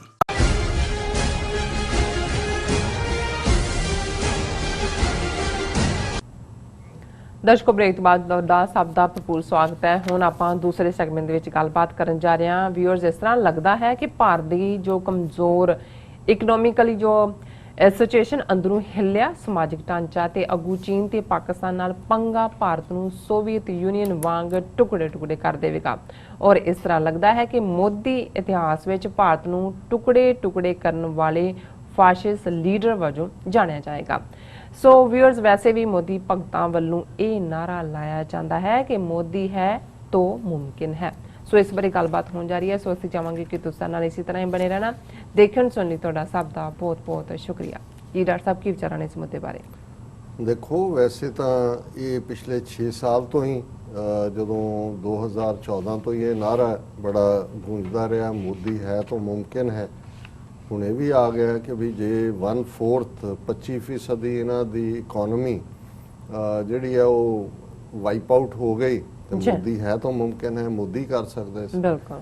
ਔਰ ਹੁਣ ਜਿਹੜੀਆਂ ਚੀਜ਼ਾਂ ਨੂੰ ਇਹਨਾਂ ਨੇ ਆਪਣੀ ਬੜੀ ਸਕਸੈਸ ਬਣਾ ਕੇ ਜਿਹੜਾ ਉਹ ਪੇਸ਼ ਕੀਤਾ, ਬਿਲਕੁਲ ਝੂਠ ਨੂੰ ਪਰੋਸਿਆ, ਇਹ ਸਾਹਮਣੇ ਆ ਰਿਹਾ ਹੈ। ਔਰ ਇਹ ਗੱਲ ਤਾਂ ਉਹਨਾਂ ਦੇ ਜਿਹੜੇ ਈਵਨ ਇੰਟਰਨੈਸ਼ਨਲ ਐਕਸਪਰਟ ਵੀ ਸੀ ਫਾਈਨੈਂਸ਼ੀਅਲ, ਕੋਵਿਡ-19 ਦੇ ਨਾਲ ਇਹਨਾਂ ਦੀ ਇਕਨੋਮੀ ਦਾ ਥੱਲਾ ਲੱਗਣ ਦੀ ਕੋਈ ਬਹੁਤ ਵੱਡੀ ਵਜ੍ਹਾ ਨਹੀਂ ਹੈ, ਉਹ ਤਾਂ ਸਾਰਿਆਂ ਨੇ ਪ੍ਰਭਾਵਿਤ ਹੋਏ। ਇਸ ਤੋਂ ਬਿਨਾਂ ਵੀ ਜਦੋਂ ਕਿ ਇਹਨਾਂ ਨੇ ਨੋਟਬੰਦੀ ਕੀਤੀ, ਜਦੋਂ GST ਲਿਆਂਦਾ, ਜਿਸ ਕਿਸਮ ਦੀ ਸਮਾਜ ਦੇ ਵਿੱਚ ਪੋਲਰਾਈਜੇਸ਼ਨ ਕੀਤੀ, ਆਲਰੇਡੀ ਇਹ ਝੂਠ ਬੋਲਦੇ ਰਹੇ ਨੇ। ਇਹਨਾਂ ਦੀ ਜਿਹੜੀ ਗਰੋਥ ਰੇਟ ਹੈ ਉਹ 5% ਤੋਂ ਥੱਲੇ ਆਣਾ ਸ਼ੁਰੂ ਹੋ ਗਿਆ ਸੀ, 4, 4.5, 3 ਲੁਕਾਉਂਦੇ ਰਹੇ ਡਾਟੇ ਨੂੰ। ਔਰ ਇਹ ਗੱਲ ਮੈਂ ਨਹੀਂ ਕਹਿੰਦਾ, ਇਹਨਾਂ ਦਾ ਹੀ ਆਪਣਾ ਆਈਡੀਆਲੋਗ ਜਿਹੜਾ ਮੂੰਹ ਫੱਟ ਵੀ ਹੈ, ਉਹਨੇ ਕੰਨਾਂ ਨੂੰ ਵੀ ਜੀਭ ਲਾਈ ਹੁੰਦੀ ਹੈ ਇਸ ਲਈ। ਲੇਕਿਨ ਉਹਦੀ ਜਿਹੜੀ ਇਕਨੋਮਿਕਲ ਮੈਟਰਸ ਦੇ ਵਿੱਚ, ਕਿਉਂਕਿ ਉਹਦਾ ਫੀਲਡ ਹੈ ਜਿਹੜਾ ਸੁਬਰਾਮਨੀਅਮ ਸਵਾਮੀ, ਔਰ ਉਹ ਵੀ ਕਹਿੰਦਾ ਰਿਹਾ, ਉਹ ਤਾਂ ਇਹਨੂੰ ਜਿਹੜਾ ਉਹਦਾ ਰਿਡੀਕਿਊਲ ਕਰਦਾ ਰਿਹਾ, ਜਿਹੜਾ ਮਰ ਗਿਆ ਇਹਨਾਂ ਦਾ ਅਰੁਣ ਜੇਤਲੀ ਫਾਈਨੈਂਸ ਮਿਨਿਸਟਰ ਸੀ, ਜਿਹੜਾ ਆਪਣੇ ਆਪ ਨੂੰ ਐਕਸਪਰਟ ਕਹਿੰਦਾ ਸੀ, ਉਹ ਤਾਂ ਉਹਨੂੰ ਰਿਡੀਕਿਊਲ ਕਰਦਾ ਸੀ, ਤੂੰ ਬੇੜਾ ਗਰਕ ਕਰ ਰਿਹਾ। ਤੇ ਹੁਣ ਜਿਹੜੀ ਮਾਈ ਹੈ ਵਿਚਾਰੀ, ਉਹਨੂੰ ਤਾਂ ਇਹ ਵੀ ਨਹੀਂ ਪਤਾ ਹੈ ਵੀ ਇਹ ਕੀ ਹੈਗਾ ਸਾਰਾ। ਉਹਨੂੰ ਤਾਂ ਉਹ ਫਾਈਲ ਫੜਾ ਦਿੰਦੇ ਨੇ, ਉਹ ਪੜ੍ਹ ਦਿੰਦੀ ਹੈ, ਫਿਰ ਗਾਇਬ ਹੋ ਜਾਂਦੀ। ਉਹ ਸ਼ਕਲੋਂ ਹੀ ਲੱਗਦੀ ਹੈ ਕਿ ਵੀ ਡਿਪਰੈਸ਼ਨ ਦਾ ਸ਼ਿਕਾਰ ਹੈ, ਕਿਉਂਕਿ ਤੁਸੀਂ ਕਿੰਨੀ ਕੁ ਦੇਰ ਝੂਠ ਜਿਹੜਾ ਉਹ ਪਰੋਸਦੇ ਰਹੋਗੇ। ਤੁਹਾਨੂੰ ਨਜ਼ਰ ਆ ਰਿਹਾ ਹੈ ਪੈਸੇ ਤੁਸੀਂ ਬੈਂਕ ਤੋਂ ਵੀ ਲੈ ਲਏ, ਰਿਜ਼ਰਵ ਬੈਂਕ ਤੋਂ ਵੀ ਮੰਗ ਲਏ, ਲੋਕਾਂ ਦਾ ਵੀ ਬੁਰਾ ਹਾਲ ਹੈ। ਔਰ ਚੀਫ ਮਿਨਿਸਟਰ 6 ਸੁਪਰੀਮ ਕੋਰਟ ਜਾ ਰਹੇ ਨੇ, ਤੁਸੀਂ 300 ਟੈਕਸ ਸਾਰਾ ਤੁਸੀਂ ਕਲੈਕਟ ਕਰ ਲਿਆ, 3 ਸਾਲ ਤੋਂ ਤੁਸੀਂ ਦਿੱਤਾ ਹੀ ਨਹੀਂ ਹੈ ਸਟੇਟਾਂ ਨੂੰ ਕੁਝ ਵੀ। ਸਾਰਾ ਸਿਸਟਮ ਕੋਲੈਪਸ ਹੋ ਰਿਹਾ, ਤਨਖਾਹਾਂ ਦੇਣ ਨੂੰ ਨਹੀਂ ਨੇ। ਔਰ ਇਹ ਆਉਣ ਵਾਲੇ ਪੀਰੀਅਡ 'ਚ ਪਤਾ ਵੀ ਨਹੀਂ ਲੱਗਣਾ ਹੈ। ਇਹਨਾਂ ਨੇ ਤਾਂ ਆਪਣੇ ਤਾਂ ਦੌੜਾਏ ਹੀ ਹੋਏ ਨੇ, ਕਈ ਹਜ਼ਾਰ ਕਰੋੜ ਦੇ ਕੇ ਇਹਨਾਂ ਨੇ ਵੀ ਦੌੜੇ ਹੋਣਾ। ਔਰ ਇਹਨਾਂ ਨੇ ਜਹਾਜ਼ ਵੀ ਤਿਆਰ ਰੱਖੇ ਹੋਣੇ ਨੇ ਵੀ ਕਿੱਥੋਂ ਨਿਕਲਣਾ, ਕਿਉਂਕਿ ਉਹ ਸਟੇਜ ਆਂਦੀ ਜਾ ਰਹੀ ਹੈ ਜਿਹਦੇ 'ਚ ਕਿ ਲੋਕ ਅਲਟੀਮੇਟਲੀ ਬਾਹਰ ਨਿਕਲ ਆਉਂਦੇ ਹੁੰਦੇ ਨੇ। ਜਦੋਂ ਭੁੱਖ ਨਾਲ ਮਰ ਰਹੇ ਹੋਣਗੇ ਫਿਰ ਕੋਈ ਚੋਇਸ ਨਹੀਂ ਹੋਣੀ। ਔਰ ਇਹ ਗੱਲ ਕਿ ਭਾਈ ਕਿੰਨੀ ਵੱਡੀ ਇਹ, ਜਦੋਂ ਅਸੀਂ ਮੁਲਕ ਦੇ ਟੁੱਟਣ ਦੀ ਗੱਲ ਕਰਦੇ ਹਾਂ ਤੇ ਫਿਰ ਜ਼ਾਹਰ ਹੈ ਕਿ ਜੇ ਅਫਗਾਨਿਸਤਾਨ ਦੇ ਵਿੱਚ ਸੋਵੀਅਤ ਯੂਨੀਅਨ ਆਇਆ 1979 'ਚ, ਇੰਨਾ ਕੁ ਐਕਸਟੈਂਡ ਕਰ ਲਿਆ ਉਹਨੇ ਆਪਣੇ ਮਿਲਟਰੀ ਮਾਈਟ ਦੇ ਨਾਂ ਥੱਲੇ। ਉਹ ਉਸ ਤੋਂ ਪਹਿਲਾਂ ਚੈਕੋਸਲੋਵਾਕੀਆ ਸੀ, ਹੰਗਰੀ 'ਚ ਸੀ। ਇਕਨੋਮੀ ਤੁਹਾਡੀ ਅੰਦਰੋਂ ਚਰਮਰਾ ਰਹੀ ਸੀ, ਅੰਦਰੋਂ ਡੁੱਬ ਰਹੀ ਸੀ। ਤੁਸੀਂ ਬਾਹਰ ਖਰਚੇ ਕਰ ਰਹੇ ਸੀ ਜੋ ਕੁਛ ਇਹ ਕਰ ਰਹੇ ਨੇ। ਔਰ ਨਤੀਜੇ ਦੇ ਹੁਣ ਜਿਵੇਂ ਕਿੰਨੇ ਹਜ਼ਾਰ ਕਰੋੜ ਕੱਢਿਆ ਜੀ ਇਨਸਟੈਂਟ ਵੈਪਨ ਬਾਇੰਗ, ਇਜ਼ਰਾਈਲ ਤੋਂ ਵੀ ਕਰੋ, ਅਮਰੀਕਾ ਤੋਂ ਵੀ ਕਰੋ, ਰਸ਼ੀਆ ਤੋਂ ਵੀ ਕਰੋ, ਜਿੱਥੋਂ ਮਿਲਦਾ ਹੈ ਕਰੋ।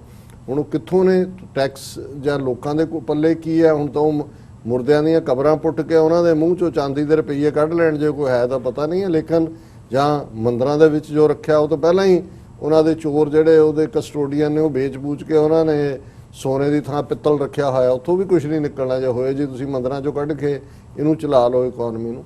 ਹੁਣ ਇਹ ਗੱਲ ਜਿਹੜੀ ਆਪੋਜੀਸ਼ਨ, ਹੁਣ ਮਾਨਸੂਨ ਸੈਸ਼ਨ ਸ਼ੁਰੂ ਹੋ ਗਿਆ ਔਰ ਉਹਦੇ 'ਚ ਵੀ ਉਹਨਾਂ ਨੇ ਕਹਿ ਦਿੱਤਾ ਜੀ ਕੋਈ ਕੁਐਸਚਨ ਆਵਰ ਨਹੀਂ ਹੋਏਗਾ, ਕਿਉਂਕਿ ਉਹ ਚਾਹੁੰਦੇ ਹੀ ਲੋਕ ਜਿਹੜੇ, ਜੇ ਲੋਕਾਂ ਦੇ ਨੁਮਾਇੰਦਿਆਂ ਨੂੰ ਇਹ ਮੀਡੀਆ ਤੁਸੀਂ ਵੈਸੇ ਕਾਬੂ ਕੀਤਾ ਹੋਇਆ ਹੈ, ਕੋਈ ਬਾਹਰ ਨਿਕਲ ਕੇ ਬਿਆਨ ਦਿੰਦਾ ਹੈ ਤੇ ਉਹਦੇ ਤੇ ਤੁਸੀਂ ਕੇਸ ਬਣਾ ਦਿੰਦੇ ਹੋ, ਪਰ ਜੋ ਪਾਰਲੀਮੈਂਟ 'ਚ ਕਿਹਾ ਜਾਂਦਾ ਉਹ ਉਹਦੇ ਤੇ ਕੇਸ ਨਹੀਂ ਬਣਦਾ ਹੈ, ਕਿ ਤੁਹਾਨੂੰ ਉਹਦੇ 'ਚ ਆਜ਼ਾਦੀ ਹੈ ਗੱਲ ਕਹਿਣ ਦੀ। ਹੁਣ ਉੱਥੇ ਇਹ ਹੈ ਕਿ ਜੀ ਉਹਨਾਂ ਨੇ ਆਪਣੇ ਸੈੱਟ ਜੇ ਬਿੱਲ ਲਿਆਣੇ ਨੇ, ਉਹ ਪਾਸ ਕਰਾ ਕੇ ਮੈਜੋਰਟੀ ਨਾਲ ਵੌਇਸ ਵੋਟ ਨਾਲ ਤੁਰ ਜਾਣਾ ਵੀ ਤੁਸੀਂ ਸਵਾਲ ਹੀ ਨਹੀਂ। ਕੁਐਸਚਨ ਆਵਰ ਇੱਕ ਇੰਪੋਰਟੈਂਟ ਆਵਰ ਹੁੰਦਾ ਹੈ ਜਿਹਦੇ 'ਚ ਜਿਹੜੇ ਇਸ਼ੂ ਸਕੈਜੂਲ ਨਹੀਂ ਕੀਤੇ ਹੁੰਦੇ ਉਹਨਾਂ ਦੇ ਵੀ ਤੁਸੀਂ ਸਵਾਲ, ਉਹਨਾਂ ਨੇ ਕਿਹਾ ਜੀ ਨੋ ਕੁਐਸਚਨ ਆਨਸਰ, ਕੁਐਸਚਨ ਆਵਰ, ਕਿਉਂਕਿ ਬਹੁਤ ਲਿਮਿਟਿਡ ਟਾਈਮ ਹੈ। ਔਰ ਦੂਸਰਾ ਸੋ ਮਤਲਬ ਆਲਰੇਡੀ ਜਿਹੜੀਆਂ ਬਾਕੀ ਤਾਂ ਉਹਨਾਂ ਨੇ ਹੁਣ 6 ਸਾਲ 'ਚ ਪ੍ਰੈਸ ਕਾਨਫਰੰਸ ਕੋਈ ਨਹੀਂ ਕੀਤੀ ਵੀ ਤੁਸੀਂ ਜਵਾਬ ਹੀ ਨਹੀਂ ਦੇਣਾ ਕਿਸੇ ਚੀਜ਼ ਦਾ। ਪਾਰਲੀਮੈਂਟ ਦੇ ਵਿੱਚ ਜੇ ਕੋਈ ਸਵਾਲ ਪੁੱਛਿਆ ਜਾਂਦਾ ਹੈ, ਪਾਰਲੀਮੈਂਟ ਦੀ ਕਾਰਵਾਈ ਦਿਖਾਈ ਜਾਂਦੀ ਹੈ, ਲੋਕਾਂ ਨੂੰ ਪਤਾ ਲੱਗਿਆ ਵੀ ਤੁਹਾਡਾ ਕੀ ਸਟੈਂਡ। ਔਰ ਇਹ ਗੱਲ ਈਵਨ ਇਹ ਹੈ ਤਾਂ ਉਸ ਕਿਸਮ ਦਾ ਹੀ ਟੁਚਾਈ ਹੈ ਇਹ ਵੀ ਰਾਹੁਲ ਗਾਂਧੀ, ਪਰ ਜਿਹੜੇ ਉਹਨੇ ਮੋਦੀ ਨੂੰ 5-6 ਨੁਕਤਿਆਂ ਦੇ ਉੱਤੇ ਕਿਹਾ ਕਿ ਵੀ ਇਹ ਜਿਹੜਾ ਟੋਟਲ ਫੇਲਿਅਰ ਹੈ, ਕਿ ਵੀ ਜਿਹੜੀ ਹੈ ਉਹਨੇ ਮੋਦੀ ਨੇ ਭਾਰਤ ਨੂੰ ਡਿਜ਼ਾਸਟਰ ਬਣਾ ਦਿੱਤਾ। ਉਹਨੇ ਕਿਹਾ ਜੀ ਕੋਵਿਡ-19 ਜਾਂ ਦੂਜਾ ਇਹ ਤਾਂ ਕੁਦਰਤੀ ਹੈ ਕਰੋਪੀ ਜਾਂ ਕੁਦਰਤੀ ਵਬਾ ਹੈ, ਲੇਕਿਨ ਮੋਦੀ ਨੇ ਜਿਹੜੇ 6 ਨੁਕਤੇ ਉਹਨੇ ਕਹੇ ਨੇ, ਕਿਉਂਕਿ ਮੈਂ ਉਹਨੂੰ ਪੈਰਾਫਰੇਜ਼ ਕੀਤਾ, ਅਸੀਂ ਉਹਨੂੰ ਲੂਜ਼ਲੀ ਡਿਸਕਸ ਕਰਦੇ ਰਹਿੰਦੇ ਹਾਂ ਅੱਡ-ਅੱਡ।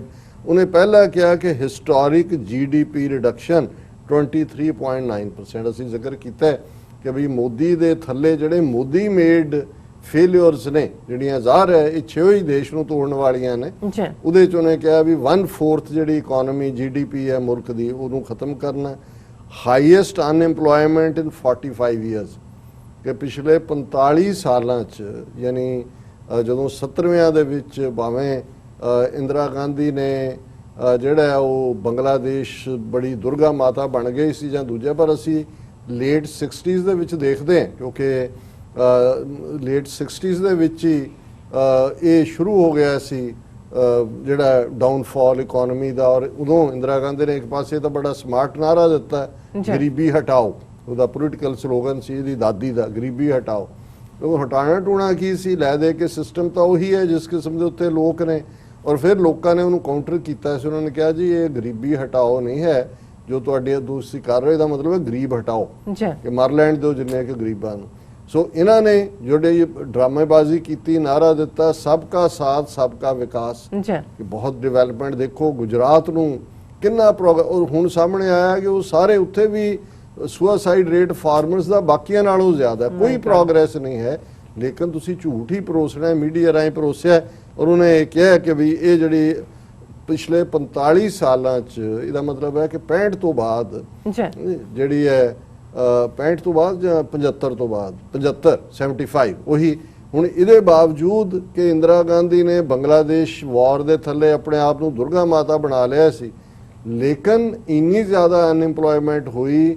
ਜੈ ਪ੍ਰਕਾਸ਼ ਨਾਰਾਇਣ ਨੇ ਟੋਟਲ ਰੈਵੋਲੂਸ਼ਨ ਮੂਵਮੈਂਟ ਸ਼ੁਰੂ ਕੀਤੀ ਕਿ ਇੰਦਰਾ ਗਾਂਧੀ ਨੇ 1976 ਤੱਕ ਪਹੁੰਚਦੇ ਐਮਰਜੈਂਸੀ ਲਾਤੀ ਤੇ ਲੋਕਾਂ ਦੀ ਆਵਾਜ਼ ਬੰਦ ਕਰ ਦਿਓ। ਤੇ ਹੁਣ ਹਾਲ ਇਹ ਹੈ ਜਿਵੇਂ ਉਹਨਾਂ ਦੇ ਐਕਸਪਰਟ ਹੀ ਕਹਿੰਦੇ ਨੇ ਕਿ ਜੋ ਐਮਰਜੈਂਸੀ ਲਾ ਕੇ ਵੀ ਨਹੀਂ ਸੀ ਕੀਤਾ ਗਿਆ ਲੋਕਾਂ ਦੇ ਹੱਕਾਂ ਦਾ ਘਾਣ, ਉਹ ਇਹਨਾਂ ਨੇ ਬਿਨਾਂ ਐਮਰਜੈਂਸੀ ਲਾਏ ਕੀਤਾ। ਸੋ ਇਹ worst unemployment in 45 years, 12 crore job loss, 12 crore ਨੌਕਰੀਆਂ ਉਡਾ ਦਿੱਤੀਆਂ ਮੋਦੀ ਰਜੀਮ ਦੇ ਵਿੱਚ। Centre not paying states their GST dues, ਅਸੀਂ ਕਿਹਾ ਕਿ ਵੀ ਲਾਅ ਬਣਾਤਾ ਜੀ ਤੁਸੀਂ ਟੈਕਸ ਨਹੀਂ ਲਾਣਾ, 50% ਤੁਹਾਨੂੰ ਮਿਲੇਗਾ ਹਰ ਇੱਕ ਨੂੰ। ਉਹਨਾਂ ਨੂੰ 3 ਸਾਲ ਤੋਂ ਦਵਾਨੀ ਵੀ ਨਹੀਂ ਦਿੱਤੀ ਹੈ। ਔਰ then globally highest covid daily cases and deaths, ਤੁਸੀਂ ਰੋਜ਼ਾਨਾ ਦੇਖ ਰਹੇ ਹੋ, ਪਰਸੋਂ 2 ਦਿਨ ਪਹਿਲਾਂ 80,000 ਕੇਸ ਇੱਕ ਦਿਨ ਚ ਆਏ, ਹਾਈਐਸਟ ਐਵਰ। ਅਮਰੀਕਾ ਜਦੋਂ ਹਾਈਐਸਟ ਵੀ ਹੋਇਆ ਉਹ 72,000 ਨਹੀਂ ਸੀ ਕ੍ਰਾਸ ਕੀਤਾ, ਤੇ ਉੱਥੇ 80,000 ਇੱਕ ਦਿਨ ਚ। ਹੁਣ ਤਾਂ ਮਿਲੀਅਨਸ ਐਂਡ ਮਿਲੀਅਨਸ ਮਰ ਰਹੇ ਨੇ। ਔਰ ਇਹ ਤੁਸੀਂ ਦੇਖੋ, ਇਹ ਕਹਿਣਗੇ ਜੀ ਸਾਡਾ ਰਿਕਵਰੀ ਰੇਟ 70%, ਮਤਲਬ ਰਿਕਵਰੀ ਰੇਟ ਜੇ 70% ਹੈ ਤੇ 30% ਮੌਤਾਂ ਨੇ, ਤੇ ਜੇ 30% ਮੌਤਾਂ ਨੇ, 4 ਮਿਲੀਅਨ 5 ਮਿਲੀਅਨ ਤੁਹਾਡਾ ਹੈ, ਤਾਂ ਉਹਦੇ 'ਚ ਹੀ ਲੱਖਾਂ ਬਣ ਜਾਂਦੇ ਨੇ ਮਰਨ ਵਾਲੇ। ਔਰ ਬਹੁਤ ਬੁਰਾ ਹਾਲ ਹੈ। ਈਵਨ ਹੁਣ ਪੰਜਾਬ ਦੇ ਵਿੱਚ ਵੀ ਰੋਜ਼ਾਨਾ ਕੇਸਿਸ ਬਹੁਤ ਤੇਜ਼ੀ ਦੇ ਨਾਲ ਵੱਧ ਰਹੇ ਨੇ, ਡੈਥਸ ਵੀ ਹੋ ਰਹੀਆਂ ਨੇ। ਔਰ ਇਹ ਜਿਹੜਾ ਟੋਟਲ ਫੇਲ ਕਿ ਜੀ, ਔਰ ਇਹੀ ਹੈ ਕਿ ਜੀ कुरुक्षेत्र मोदी दा, कुरुक्षेत्र में भगवान कृष्ण ने 18 दिन में महाभारत जीता, हम 21 दिन में जीते। हुण कई महीने लंघ गए ने, हाईएस्ट ਕਿ ਨੰਬਰ ਹੈ ਕੇਸਿਸ ਦਾ ਔਰ ਉਹਨਾਂ ਸਾਰਿਆਂ ਨੂੰ ਪਿੱਛੇ ਛੱਡਦੇ ਜਾ ਰਹੇ ਨੇ ਜਿਹੜੇ ਪਹਿਲਾਂ ਉੱਪਰਲੀ ਸਰੇ ਫਰਿਸਤ ਸੀ ਮੁਲਕ ਜੀ ਔਰ external aggression at our borders. ਉਹ ਠੀਕ ਕਿਹਾ ਚਾਈਨੀਜ਼ ਫੋਰਨ ਮਿਨਿਸਟਰੀ ਨੇ ਕਿ ਇਹ ਜਿਹੜਾ ਸਾਡਾ ਕਿਉਂਕਿ ਪਰਮਾਨੈਂਟ ਡਿਮਾਰਕੇਟਡ ਬਾਰਡਰ ਨਹੀਂ ਹੈ, ਲਾਈਨ ਆਫ ਐਕਚੁਅਲ ਕੰਟਰੋਲ, ਇਹ ਲਫ਼ਜ਼ ਵੀ ਮਾਓ ਸੇ ਤੁੰਗ ਨੇ ਚੌਨ ਲਾਈਨ ਇਸਤੇਮਾਲ ਕੀਤਾ ਸੀ, ਉਹ LAC ਹੋ ਗਿਆ, ਐਕਸੈਪਟੇਬਲ ਹੋ ਗਿਆ। ਜੀ ਉਹਨੇ ਕਿਹਾ ਵੀ ਝਗੜਾ ਤਾਂ ਕਈ ਦਹਾਈਆਂ ਤੋਂ ਸੀ, ਬਿਲਕੁਲ, ਲੇਕਿਨ ਵੀ ਵਰ ਵਰਕਿੰਗ। ਜੇ ਚਾਈਨਾ ਦੀ $60 ਬਿਲੀਅਨ ਦੀ ਐਕਸੈਸ ਜਿਹੜੀ ਹੈ ਉਹਨਾਂ ਦੀ ਸੀ, ਉਹਨਾਂ ਦੀ ਜਿਹੜੀ ਇੰਡੀਆ ਦੇ ਨਾਲ ਐਕਸਪੋਰਟ ਦੂਜੇ, ਹੁਣ ਇਹਨਾਂ ਨੇ ਅੱਜ ਡਰਾਮਾ ਜਿਹਾ ਨਾਲੇ ਆਪ ਉੱਥੇ ਐਗਰੈਸ਼ਨ ਕੀਤਾ ਹੈ, ਗਲਵਾਨ ਵੈਲੀ 'ਚ ਵੀ ਇਹਨਾਂ ਨੇ ਦਿਲਵਦੀ ਦਿਖਾਈ ਸੀ, ਜੁੱਤੀਆਂ ਖਾ ਕੇ ਆ ਗਏ। ਹੁਣ ਪੈਂਗੋਂਗ ਸੋ ਲੇਕ 'ਚ ਵੀ ਕੀਤਾ ਹੈ ਔਰ ਚਸ਼ੂਲ ਦੇ ਨੇੜੇ ਇੱਕ ਦਰਾ ਲੈਂਡ ਦਾ ਵੀ ਕਰ ਰਹੇ ਨੇ। ਨਾਲ ਦੀ ਨਾਲ ਚੀਨ ਦੀਆਂ ਪਤਾ ਨਹੀਂ ਕਿੰਨੀਆਂ ਹੋਰ ਐਪਸ ਬੈਨ ਕਰਤੀਆਂ ਔਰ ਉਹ ਵੀ ਕਹਿ ਰਹੇ ਨੇ ਜੀ ਉਹ ਜਿਹੜੇ ਪੇਰੈਂਟਸ ਬਹੁਤ ਖੁਸ਼ ਨੇ ਕਿ ਜੀ ਸਾਡੇ ਬੱਚੇ ਗੇਮਾਂ ਖੇਡਦੇ ਸੀ, ਹੁਣ ਪਤਾ ਨਹੀਂ 101 ਕਿ ਕਿੰਨੀਆਂ ਨੇ। ਔਰ ਇਸ ਸਾਰੇ ਦੇ ਥੱਲੇ ਇਹਨਾਂ ਦਾ ਜੋ ਥੱਲਾ ਲੱਗ ਰਿਹਾ ਹੈ, ਇਸ ਬਾਰੇ ਫਿਰ ਇਹਨਾਂ ਦਾ ਜਿਹੜਾ ਦੂਸਰਾ ਲੀਡਰ ਹੈ ਜੈ ਰਾਮ ਰਮੇਸ਼, ਇਹ এনवायरमेंट ਮਿਨਿਸਟਰ ਵੀ ਰਿਹਾ, ਇਹ ਅਕਲ ਵਾਲਾ ਬੰਦਾ ਹੈ। ਉਹਨੇ ਇਹ ਕਿਹਾ ਕਿ ਵੀ ਇਹ 2019 ਚ ਮੋਦੀ ਦਾ ਇਹ ਨਾਰਾ ਸੀ ਕਿ ਮੋਦੀ ਹੈ ਤਾਂ ਮੁਮਕਿਨ ਹੈ, ਪਰ here is how India became a Vishwa Guru under mister Modi during. ਹੁਣ ਕਹਿੰਦਾ ਸੀ ਨਾਲ ਕਹਿੰਦਾ ਸੀ ਮੋਦੀ ਇੰਡੀਆ ਨੂੰ ਵਿਸ਼ਵ ਗੁਰੂ ਬਣਾ ਦੇਗਾ। ਉਹਨੇ ਕਿਹਾ ਕਿ ਵੀ ਇਹ ਹੁਣ ਵਿਸ਼ਵ ਗੁਰੂ ਦੇ ਲੱਛਣ ਦੇਖ ਲਓ, ਫਾਸਟੈਸਟ ਕੰਟਰੈਕਟਿੰਗ ਇਕੋਨਮੀ, ਦੁਨੀਆ ਦੇ ਵਿੱਚ ਕੋਈ ਇਕੋਨਮੀ ਇੰਨੀ ਬੁਰੀ ਤਰ੍ਹਾਂ ਨਹੀਂ ਡਿੱਗੀ ਹੈ, ਫਾਸਟੈਸਟ ਜਿੰਨੀ ਭਾਰਤ ਦਾ। ਮੋਸਟ ਸਟ੍ਰਿੰਜੈਂਟ ਲੋਕਡਾਊਨ, ਵੀ ਇੰਨਾ ਹੁਣ ਪਾਕਿਸਤਾਨ ਦੇ ਕੇਸ ਨੂੰ ਸਾਰੇ ਐਕਸਪਰਟ ਸਟੱਡੀ ਕਰ ਰਹੇ ਨੇ ਕਿ ਉਹਨਾਂ ਨੇ ਕੋਈ ਸਟ੍ਰਿੰਜੈਂਟ ਲੋਕਡਾਊਨ ਵੀ ਨਹੀਂ ਲਾਇਆ, ਲੋਕਾਂ ਦੇ ਵੀ ਹਾਲਤ ਮਾੜੀ ਨਹੀਂ ਹੋ ਦੇਖ ਰਹੇ ਨੇ ਪਾਕਿਸਤਾਨ ਕਿਵੇਂ ਸਰਵਾਈਵ ਕਰ ਗਿਆ ਸਾਰੇ ਚੋਂ। ਜਿਸ ਮੁਲਕ ਨੂੰ ਫੇਲ ਸਟੇਟ ਕਹਿ ਰਹੇ ਸੀ, ਇਕੋਨਮੀ ਕਰਜ਼ਾ ਕਿੱਥੋਂ ਦੇਗਾ, IMF 'ਚ ਜਾ ਕੇ ਬਲੌਕ ਕਰ ਰਹੇ ਸੀ, ਉਹਨਾਂ ਨੂੰ ਜਿਹੜੇ ਹਰ ਪਾਸਿਓਂ ਟੈਰਰਿਸਟ ਬਣਾ ਰਹੇ ਸੀ, ਉਹ ਨਿਕਲ ਗਏ। ਉਹਨੇ ਕਿਹਾ ਵੀ ਤੁਹਾਡਾ ਹਾਲ ਹੈ ਕਿ ਤੁਸੀਂ ਸਭ ਤੋਂ ਸਟ੍ਰਿੰਜੈਂਟ ਲੋਕਡਾਊਨ ਲਾਇਆ, ਸਟਿਲ ਫਾਸਟੈਸਟ ਰਾਈਜ਼ ਇਨ ਕੇਸਿਸ, ਤੇਜ਼ੀ ਨਾਲ ਕੇਸ ਵੱਧ ਰਹੇ ਨੇ ਔਰ ਇਸ ਦੇ ਨਾਲ ਫਾਸਟੈਸਟ ਰਾਈਜ਼ ਇਨ ਡੈਥਸ, ਸਭ ਤੋਂ ਤੇਜ਼ੀ ਨਾਲ ਮੌਤਾਂ ਹੋ ਰਹੀਆਂ।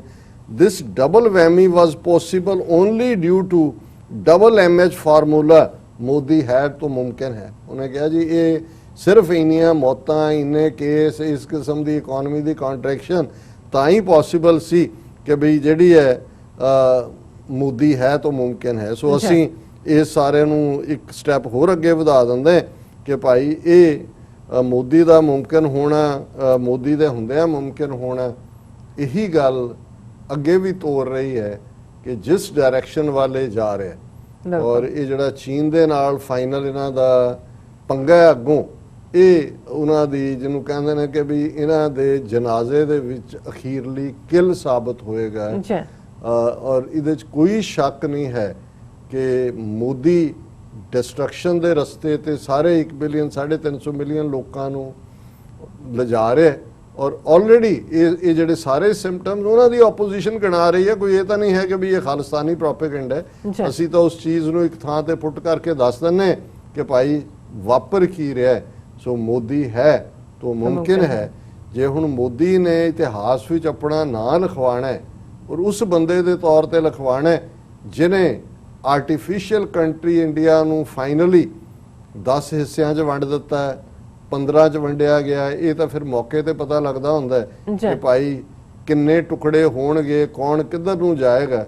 ਲੇਕਿਨ ਇੱਕ ਗੱਲ ਜ਼ਾਹਰ ਹੈ ਕਿ ਮੋਦੀ ਹੈ ਤਾਂ ਮੁਮਕਿਨ ਹੈ। ਜੀ ਰਾਜ ਸਾਹਿਬ, ਤੁਹਾਡਾ ਬਹੁਤ ਬਹੁਤ ਸ਼ੁਕਰੀਆ। ਸਾਰਾ ਜੋ ਜਾਣਕਾਰੀ ਹੈ ਸਾਡੇ ਦਰਸ਼ਕਾਂ ਦੇ ਸਾਂਝੀ ਕੀਤੀ ਹੈ। ਸੋ ਇੱਥੇ ਲੈਂਦੇ ਹਾਂ ਬ੍ਰੇਕ ਤੋਂ ਪਹਿਲਾਂ ਅਸੀਂ ਆਪਣੇ ਦਰਸ਼ਕਾਂ ਤੇ ਸਰੋਤਿਆਂ ਨੂੰ ਫਿਰ ਦੁਬਾਰਾ ਅਪੀਲ ਤੇ ਬੇਨਤੀ ਕਰਦੀ ਹਾਂ ਵਿਊਅਰਸ, ਜਿਸ ਤਰ੍ਹਾਂ ਕਿ ਤੁਸੀਂ ਜਾਣਦੇ ਹੋ ਕਿ TV 84 ਇੱਕ ਪੰਥਕ ਚੈਨਲ ਹੈ। ਸੋ ਅਸੀਂ ਚਾਹਾਂਗੇ ਕਿ ਤੁਸੀਂ ਆਪਣੀ ਮਾਈਕ ਸਹਾਇਤਾ ਕਰੋ। ਤੁਸੀਂ ਆਪਣੀ ਮਾਈਕ ਸਹਾਇਤਾ ਸਾਡੀ ਵੈਬਸਾਈਟ tv84.tv ਤੇ ਜਾ ਕੇ ਪੇਪਲ ਦੀ ਵਰਤੋਂ ਕਰਕੇ 1 ਟਾਈਮ ਡੋਨੇਟ ਕਰ ਸਕਦੇ ਹੋ, ਮੰਥਲੀ ਡੋਨੇਟ ਵੀ ਕਰ ਸਕਦੇ ਹੋ।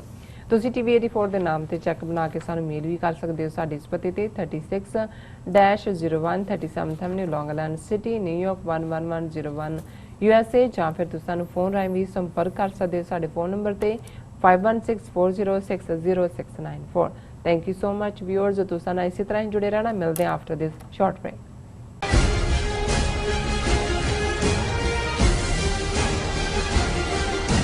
2020 ਦੀ ਜਨਗਣਨਾ ਯੂਨਾਈਟਿਡ ਸਟੇਟ ਵਿੱਚ ਰਹਿੰਦੇ ਹਰ ਇੱਕ ਵਿਅਕਤੀ ਦੀ ਇੱਕ ਗਿਣਤੀ ਹੈ। 2020 ਜਨਗਣਨਾ ਬਹੁਤ ਮਹੱਤਵਪੂਰਨ ਹੈ ਅਤੇ ਗਾਈਡ ਕਰੋ ਕਿ ਕਿਵੇਂ ਪ੍ਰਤੀ ਸਾਲ $675 ਬਿਲੀਅਨ ਤੋਂ ਵੱਧ ਸੰਘੀ ਫੰਡਿੰਗ ਸਮੁਦਾਇਆਂ ਵਿੱਚ ਖਰਚ ਕੀਤੀ ਜਾਂਦੀ ਹੈ। ਤੁਸੀਂ ਇੱਕ ਕੰਪਿਊਟਰ, ਟੈਬਲੇਟ ਜਾਂ ਮੋਬਾਈਲ ਫੋਨ ਤੋਂ ਦਿਨ ਵਿੱਚ 24 ਘੰਟੇ ਆਨਲਾਈਨ ਜਵਾਬ ਦੇ ਸਕਦੇ ਹੋ। ਤੁਹਾਡੀ ਜਾਣਕਾਰੀ ਗੁਪਤ ਹੈ। ਆਪਣੇ ਆਪ ਨੂੰ ਸਿੱਖਾਂ ਵਜੋਂ ਕਾਊਂਟ ਕਰਨ ਵਾਸਤੇ ਆਪਾਂ ਸੈਕਸ਼ਨ 9 ਦੇ ਵਿੱਚ ਜਦ ਜਾਵਾਂਗੇ, ਉੱਥੇ ਸਮ ਅਦਰ ਰੇਸ ਦੇ ਵਿੱਚ ਆਪਾਂ ਸਹੀ ਦਾ ਨਿਸ਼ਾਨ ਲਗਾਵਾਂਗੇ ਤੇ ਉਸ ਦੇ ਵਿੱਚ ਸਿੱਖ ਲਿਖਾਂਗੇ ਜਾਂ ਟਾਈਪ ਕਰਾਂਗੇ। ਇਸ ਦੇ ਨਾਲ ਸਾਡੀ ਸਿੱਖਾਂ ਵਜੋਂ ਇੱਕ ਅਲੱਗ ਪਹਿਚਾਣ ਸੈਂਸਸ 2020 ਦੇ ਵਿੱਚ ਹੋ ਜਾਵੇਗੀ। ਸੋ ਯੂਨਾਈਟਿਡ ਸਿੱਖ ਵੱਲੋਂ ਅਸੀਂ ਸਾਰਿਆਂ ਨੂੰ ਬੇਨਤੀ ਕਰਦੇ ਹਾਂ ਕਿ ਇਸ ਮਰਦਮਸ਼ੁਮਾਰੀ ਦੇ ਵਿੱਚ ਆਪਣੇ ਘਰ ਦੇ ਹਰ ਇੱਕ ਜੀ ਦੀ ਗਿਣਤੀ ਕਰਵਾਓ। ਬਹੁਤ ਬਹੁਤ ਧੰਨਵਾਦ ਜੀ। ਕਦੋਂ ਤੱਕ ਕਦੋਂ ਤੱਕ ਅਸੀਂ ਭਾਰਤ ਅਤੇ ਦੁਨੀਆ ਭਰ ਦੇ ਵਿੱਚ ਵਸਦੇ ਸਿੱਖਾਂ ਦੇ ਮਸਲਿਆਂ ਤੇ ਭਾਰਤੀ ਚੈਨਲਾਂ ਦਾ ਝੂਠਾ ਪ੍ਰੋਪੇਗੈਂਡਾ ਬਰਦਾਸ਼ਤ ਕਰਦੇ ਰਹਾਂਗੇ। ਆਓ ਮੇਰੇ ਨਾਲ ਜੁੜੋ ਪ੍ਰੋਗਰਾਮ ਗੁਫ਼ਤਗੂ ਵਿੱਚ। ਸਿੱਖ ਨਜ਼ਰੀਏ ਤੋਂ ਰੋਜ਼ਾਨਾ ਵਾਪਰ ਰਹੀਆਂ ਘਟਨਾਵਾਂ ਦਾ ਵਿਸ਼ਲੇਸ਼ਣ ਕਰੀਏ। ਲਾਈਵ ਕਾਲਸ ਅਤੇ ਈਮੇਲਸ ਰਾਹੀਂ ਇਸ ਪ੍ਰੋਗਰਾਮ ਦਾ ਹਿੱਸਾ ਬਣੋ। ਮੰਡੇ ਟੂ ਫਰਾਈਡੇ ਰਾਤ 9:30 ਵਜੇ ਸਿਰਫ TV 84 ਤੇ। ਕੀ ਤੁਹਾਨੂੰ 30, 40 ਜਾਂ 50 ਦਿਨ ਵੇਟ ਕਰਨੀ ਪੈ ਰਹੀ ਹੈ ਤੁਹਾਡੇ ਚੈੱਕ ਲਈ? ਫਿਰ ਬ੍ਰੋਕਰਾਂ ਪਿੱਛੇ ਭੱਜਦੇ ਫਿਰਦੇ ਹੋ ਪੈਸੇ ਲਈ।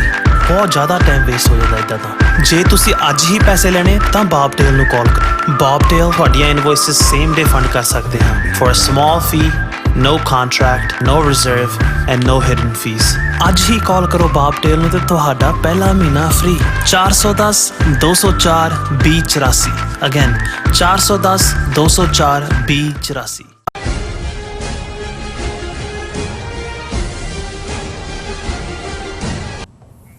ਦਰਸ਼ਕੋ, ਬ੍ਰੇਕ ਤੋਂ ਬਾਅਦ ਤੁਹਾਡਾ ਸਭ ਦਾ ਭਰਪੂਰ ਸਵਾਗਤ ਹੈ। ਹੁਣ ਆਪਾਂ ਗੱਲਬਾਤ ਕਰਨ ਜਾ ਰਹੇ ਹਾਂ ਕਿ ਕਿਸ ਤਰ੍ਹਾਂ ਅੱਜ ਕੱਲ੍ਹ ਮੀਡੀਆ ਵਿੱਚ ਬੁੱਚੜ ਸਮੇਤ ਸੈਣੀ ਦਾ ਕੇਸ ਜੋ ਕਾਫੀ ਚਰਚਾ ਵਾਲਾ ਵਿਸ਼ਾ ਬਣਿਆ ਹੋਇਆ ਹੈ ਔਰ ਪੰਜਾਬ ਵਿੱਚ ਹਜ਼ਾਰਾਂ ਸਿੱਖ ਨੌਜਵਾਨਾਂ ਨੂੰ ਝੂਠੇ ਪੁਲਿਸ ਮੁਕਾਬਲਿਆਂ ਵਿੱਚ ਮਾਰਨ ਅਤੇ ਸਾਲ 2015 ਵਿੱਚ ਸ੍ਰੀ ਗੁਰੂ ਗ੍ਰੰਥ ਸਾਹਿਬ ਜੀ ਦੀਆਂ ਜੋ ਬੇਅਦਬੀ ਦੀਆਂ ਘਟਨਾਵਾਂ ਲਈ ਮੋਦੀ ਸਿੱਧੇ ਤੌਰ ਤੇ ਜ਼ਿੰਮੇਵਾਰ ਹੈ। ਲੇਕਿਨ ਹਕੀਕਤ ਇਹ ਹੈ ਕਿ ਸਮੇਤ ਸੈਣੀ ਤਾਂ ਏਜੰਸੀਆਂ ਦਾ ਇੱਕ ਛੋਟਾ ਜਿਹਾ ਪੁਰਜ਼ਾ ਹੈ। ਵਿਊਅਰਸ, ਸਾਡਾ ਧਿਆਨ ਸਿੱਖ ਗੁਲਾਮੀ ਦੇ ਸੰਗਲ ਕੱਟਣ ਵੱਲ ਹੋਣਾ ਚਾਹੀਦਾ ਹੈ, ਨਾ ਕਿ ਵਕਤੀ ਮੁੱਦਿਆਂ ਤੇ ਸਮਾਂ ਬਰਬਾਦ ਕਰਨਾ ਚਾਹੀਦਾ ਹੈ। ਸੋ ਇਸ ਬਾਰੇ ਆਪਾਂ ਵਿਚਾਰ ਚਰਚਾ ਕਰਨ ਜਾ ਰਹੇ ਹਾਂ। ਸੋ ਅਸੀਂ ਚਾਹਾਂਗੇ ਕਿ ਤੁਸੀਂ ਸਾਡੇ ਨਾਲ ਇਸੇ ਤਰ੍ਹਾਂ ਹੀ ਬਣੇ ਰਹਿਣਾ। ਦੇਖਣ ਸੁਣਨ ਲਈ ਤੁਹਾਡਾ ਸਭ ਦਾ ਬਹੁਤ ਬਹੁਤ ਸ਼ੁਕਰੀਆ। ਜੀ ਡਾਕਟਰ ਸਾਹਿਬ, ਕੀ ਵਿਚਾਰਾਂ ਨੇ ਇਸ ਮੁੱਦੇ ਬਾਰੇ? ਦੇਖੋ, ਪਿਛਲੇ ਦਿਨਾਂ 'ਚ ਆਲਮੋਸਟ ਹਫ਼ਤੇ 'ਚ ਮੈਨੂੰ 3 ਜਾਂ 4 ਜਿਹੜੇ ਬੜੇ ਸਾਡੇ ਸਿਆਣੇ ਦੋਸਤ ਨੇ, ਵੀਰ ਨੇ, ਉਹਨਾਂ ਨੇ ਬਾਰ-ਬਾਰ ਇੱਕ ਇੰਟਰਵਿਊ ਫਾਰਵਰਡ ਕੀਤਾ ਕਿ ਜੀ ਇਹ ਜ਼ਰੂਰ ਦੇਖੋ, ਇਹ ਜ਼ਰੂਰ ਦੇਖੋ। ਮੈਂ ਪਹਿਲਾਂ ਤਾਂ 2 ਵਾਰੀ ਤਾਂ ਇਗਨੋਰ ਹੀ ਕੀਤਾ, ਉਹ ਤੀਸਰਾ ਚੌਥਾ ਆਇਆ ਤੇ ਮੈਂ ਕਿਹਾ ਵੀ ਚਲੋ ਦੇਖਦੇ ਹਾਂ। ਹਾਲਾਂ ਮੈਂ ਦੇਖ ਰਿਹਾ ਸੀ ਉਹਦਾ ਟਾਈਟਲ ਕੀ ਹੈ, ਪ੍ਰਦੀਪ ਵਿਰਕ। ਇਹ ਜਿਹੜੇ ਸਰਬਜੀਤ ਵਿਰਕ ਪੰਜਾਬ ਦਾ DGP ਪੁਲਿਸ ਵੀ ਰਹੇ, ਪਹਿਲਾਂ CRPF ਨੂੰ ਹੈੱਡ ਕੀਤਾ, ਪੰਜਾਬ ਦੀ ਪੂਰੀ ਮਿਲੀਟੈਂਸੀ ਦੇ ਪੀਰੀਅਡ ਦੇ ਵਿੱਚ ਫਰੰਟ ਰੈਂਕਰ ਸੀ, ਟਰਸਟਵਰਦੀ ਕੈਪਟਨ ਅਮਰਿੰਦਰ ਦੇ। ਔਰ ਉਹਦੀ ਗੱਲ ਮੈਂ ਬਾਅਦ 'ਚ ਵੀ ਕਰਾਂਗਾ ਕਿ ਇਹ ਪ੍ਰਦੀਪ ਵਿਰਕ ਜਿਹੜੇ ਨੇ ਇਹ ਉਹਨਾਂ ਦਾ ਲੜਕਾ ਹੈ, ਸਰਬਜੀਤ ਵਿਰਕ ਦਾ। ਔਰ ਇਹ ਇੱਕ ਹੁਣ ਵਕੀਲ ਦੇ ਤੌਰ ਤੇ ਜਿਹੜਾ ਕੇਸ ਬਲਵੰਤ ਸਿੰਘ ਮੁਲਤਾਨੀ, ਜਿਹਦਾ ਇਜ਼ਹਾਰ ਹੈ IAS ਅਫਸਰ ਦਾ ਬੇਟਾ, ਜਿਸ ਨੂੰ ਸੁਮੇਧ ਸੈਣੀ, ਜਿਸ ਨੂੰ ਮਿੰਨੀ ਬੁੱਚੜ ਵੀ ਕਿਹਾ ਜਾਂਦਾ ਸੀ, ਮਿੰਨੀ ਇਸ ਲਈ ਕਿ KP ਗਿੱਲ ਨੇ ਤਾਂ 4 ਚਫੇਰੇ ਸਾਰੇ ਪੰਜਾਬ 'ਚ ਵਡਾਂਗਾ ਕੀਤਾ। 50,000 ਤੋਂ ਜ਼ਿਆਦਾ ਸਿੱਖ ਨੌਜਵਾਨ 1992 ਤੋਂ 1995 ਤੱਕ, ਜਦੋਂ ਕਿ ਫਾਈਨਲੀ ਉਸ ਬੁੱਚੜ ਬੇਅੰਤੇ ਦਾ ਐਂਡ ਹੋਇਆ ਔਰ ਇਹਦੇ ਯੁੱਗ ਦਾ ਵੀ ਅੰਤ ਹੋਇਆ। ਪਰ ਇਹ ਜਾਂਦਾ ਜਾਂਦਾ ਵੀ 31 ਅਗਸਤ 1995 ਨੂੰ ਬੇਅੰਤਾ ਮਾਰਿਆ ਜਾਂਦਾ ਹੈ, ਪਰ 6 ਸਤੰਬਰ 1995 ਨੂੰ KP ਗਿੱਲ ਦੇ ਸਿੱਧੇ ਹੁਕਮਾਂ ਦੇ ਥੱਲੇ ਅਜੀਤ ਸੰਧੂ, ਸਰਦਾਰ ਜਸਵੰਤ ਸਿੰਘ ਖਾਲੜਾ ਨੂੰ ਉਹਨਾਂ ਦੇ ਘਰੋਂ ਅੰਮ੍ਰਿਤਸਰ ਉਹਨਾਂ ਦੀ ਕੋਠੀ ਦੇ ਬਾਹਰ ਜਿੱਥੇ ਉਹ ਕਾਰ ਧੋ ਰਹੇ ਸੀ ਚੁੱਕ ਕੇ, ਜਿਨ੍ਹਾਂ ਨੇ ਇਹਨਾਂ ਦੇ ਜਿਹੜੇ ਸਾਰੀਆਂ ਅਣਪਛਾਤੀਆਂ ਲਾਸ਼ਾਂ ਦੀ ਕਹਾਣੀ, ਜਿਸ ਦਾ ਅਸੀਂ ਜ਼ਿਕਰ ਕਰਾਂਗੇ, 6 ਸਤੰਬਰ ਦਾ ਦਿਨ ਆ ਰਿਹਾ ਔਰ ਇਹ ਲਾਸਟ ਜਿਹੜਾ ਉਹ ਐਨਕਾਊਂਟਰ ਸੀ, ਕਿਉਂਕਿ 31 ਅਗਸਤ ਨੇ ਐਂਡ ਕਰ ਦਿੱਤਾ ਬੇਅੰਤੇ ਬੁੱਚੜ ਦਾ ਔਰ ਨਾਲ ਦੀ ਨਾਲ KP ਗਿੱਲ ਦਾ ਦੌਰ ਵੀ ਖਤਮ ਹੋਇਆ ਔਰ ਲੇਕਿਨ ਸਰਦਾਰ ਜਸਵੰਤ ਸਿੰਘ ਖਾਲੜਾ ਦੀ ਸ਼ਹਾਦਤ ਫਾਈਨਲੀ ਉਸ ਤੋਂ ਬਾਅਦ ਕੋਈ ਜ਼ਾਹਰਾ ਇਸ ਕਿਸਮ ਦਾ ਪੁਲਿਸ ਮੁਕਾਬਲਾ ਝੂਠਾ ਜਿਹੜਾ ਸਾਹਮਣੇ ਨਹੀਂ ਆਇਆ। ਹਾਲਾਂਕਿ ਸਟੇਟ ਨੇ ਆਪਣੀ ਪਾਲਿਸੀ ਨਸ਼ਿਆਂ ਰਾਹੀਂ ਪੰਜਾਬ ਦੇ ਵਿੱਚ ਡਰੱਗ ਸੁੱਟ ਕੇ ਉਸ ਨੂੰ ਜਵਾਨੀ ਦਾ ਘਾਣ ਕਰਨ ਦੀ ਲਾਈਨ ਉਹਨਾਂ ਨੇ ਬਣਾ ਲਈ। ਜੀ ਹੁਣ ਅਸੀਂ ਦੇਖਦੇ ਹਾਂ ਕਿ ਸੁਮੇਧ ਸੈਣੀ ਉਸ ਦੌਰ 'ਚ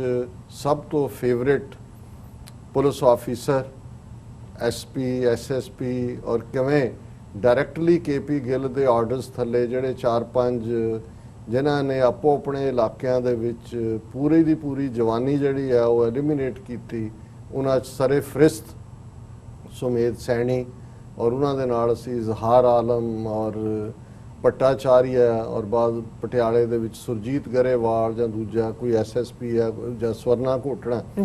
ਲੇਕਿਨ ਸੁਮੇਧ ਸੈਣੀ ਬਹੁਤ ਸਾਰਿਆਂ ਦੂਸਰਿਆਂ ਦਾ ਤਾਂ ਜਿਹੜਾ ਉਹਨੂੰ ਇਜ਼ਹਾਰ ਆਲਮ ਨੂੰ ਵੀ ਜਿਹਨੇ ਪੰਜਾਬ ਦੇ ਵਿੱਚ ਆਲਮ ਸੈਨਾ ਬਣਾ ਕੇ ਅੰਮ੍ਰਿਤਸਰ ਔਰ ਉਸ ਏਰੀਆ 'ਚ ਸੈਂਕੜਿਆਂ ਸਿੱਖ ਨੌਜਵਾਨ ਮਾਰੇ, ਉਹਨਾਂ ਨੂੰ ਵੀ ਬਾਦਲ ਐਂਡ ਇਹਨਾਂ ਦੀਆਂ ਏਜੰਸੀਆਂ ਨੇ ਰੀਹੈਬਿਲਿਟੇਟ ਕੀਤਾ, ਉਹ ਵੀ as a director general police ਜਿਹੜਾ ਤੱਕ ਪਹੁੰਚਿਆ ਔਰ ਬਾਅਦ 'ਚ ਬਾਦਲਾਂ ਨੇ ਉਹਨੂੰ ਸੀਨੀਅਰ ਵਾਈਸ ਪ੍ਰੈਜ਼ੀਡੈਂਟ ਵੀ ਬਣਾਇਆ ਅਕਾਲੀ ਦਲ ਦਾ। ਲੇਕਿਨ ਸੁਮੇਧ ਸੈਣੀ ਇਹਨੇ ਜਿਸ ਅੰਦਾਜ਼ ਦੇ ਵਿੱਚ ਇਕੱਲਾ ਹੀ ਨਹੀਂ ਵੀ ਸਿੱਖ ਜਵਾਨੀ ਨੂੰ ਮਾਰਿਆ ਔਰ ਕਿਵੇਂ ਟਾਰਚਰ ਕਰ ਕਰਕੇ ਮਾਰਿਆ, ਲੇਕਿਨ ਇਹਨੇ ਈਵਨ ਆਪਣੇ ਰਿਸ਼ਤੇਦਾਰਾਂ 'ਚ ਵੀ ਇਹਨਾਂ ਦਾ ਕੋਈ ਫੈਮਿਲੀ ਝਗੜਾ ਸੀ ਔਰ ਇੱਕ ਸੈਣੀ ਮੋਟਰਸ ਦੇ ਥੱਲੇ ਇਹਨਾਂ ਦੇ ਰਿਸ਼ਤੇਦਾਰ ਹੀ ਲੁਧਿਆਣੇ 'ਚ ਸਨ, ਉਹਨਾਂ ਦੇ 2-3 ਬੱਚੇ ਚੁੱਕ ਕੇ ਮਾਰ ਦਿੱਤੇ। ਮਾਂ ਵਿਚਾਰੀ ਮਰ ਗਈ ਇਨਸਾਫ ਲੈਣ ਲਈ, ਹਾਈ ਕੋਰਟ ਸੁਪਰੀਮ ਕੋਰਟ ਕਿਤੇ ਵੀ ਕਿਸੇ ਨੇ ਕੋਈ ਪੇਸ਼ ਨਹੀਂ ਜਾਣ ਦਿੱਤੀ।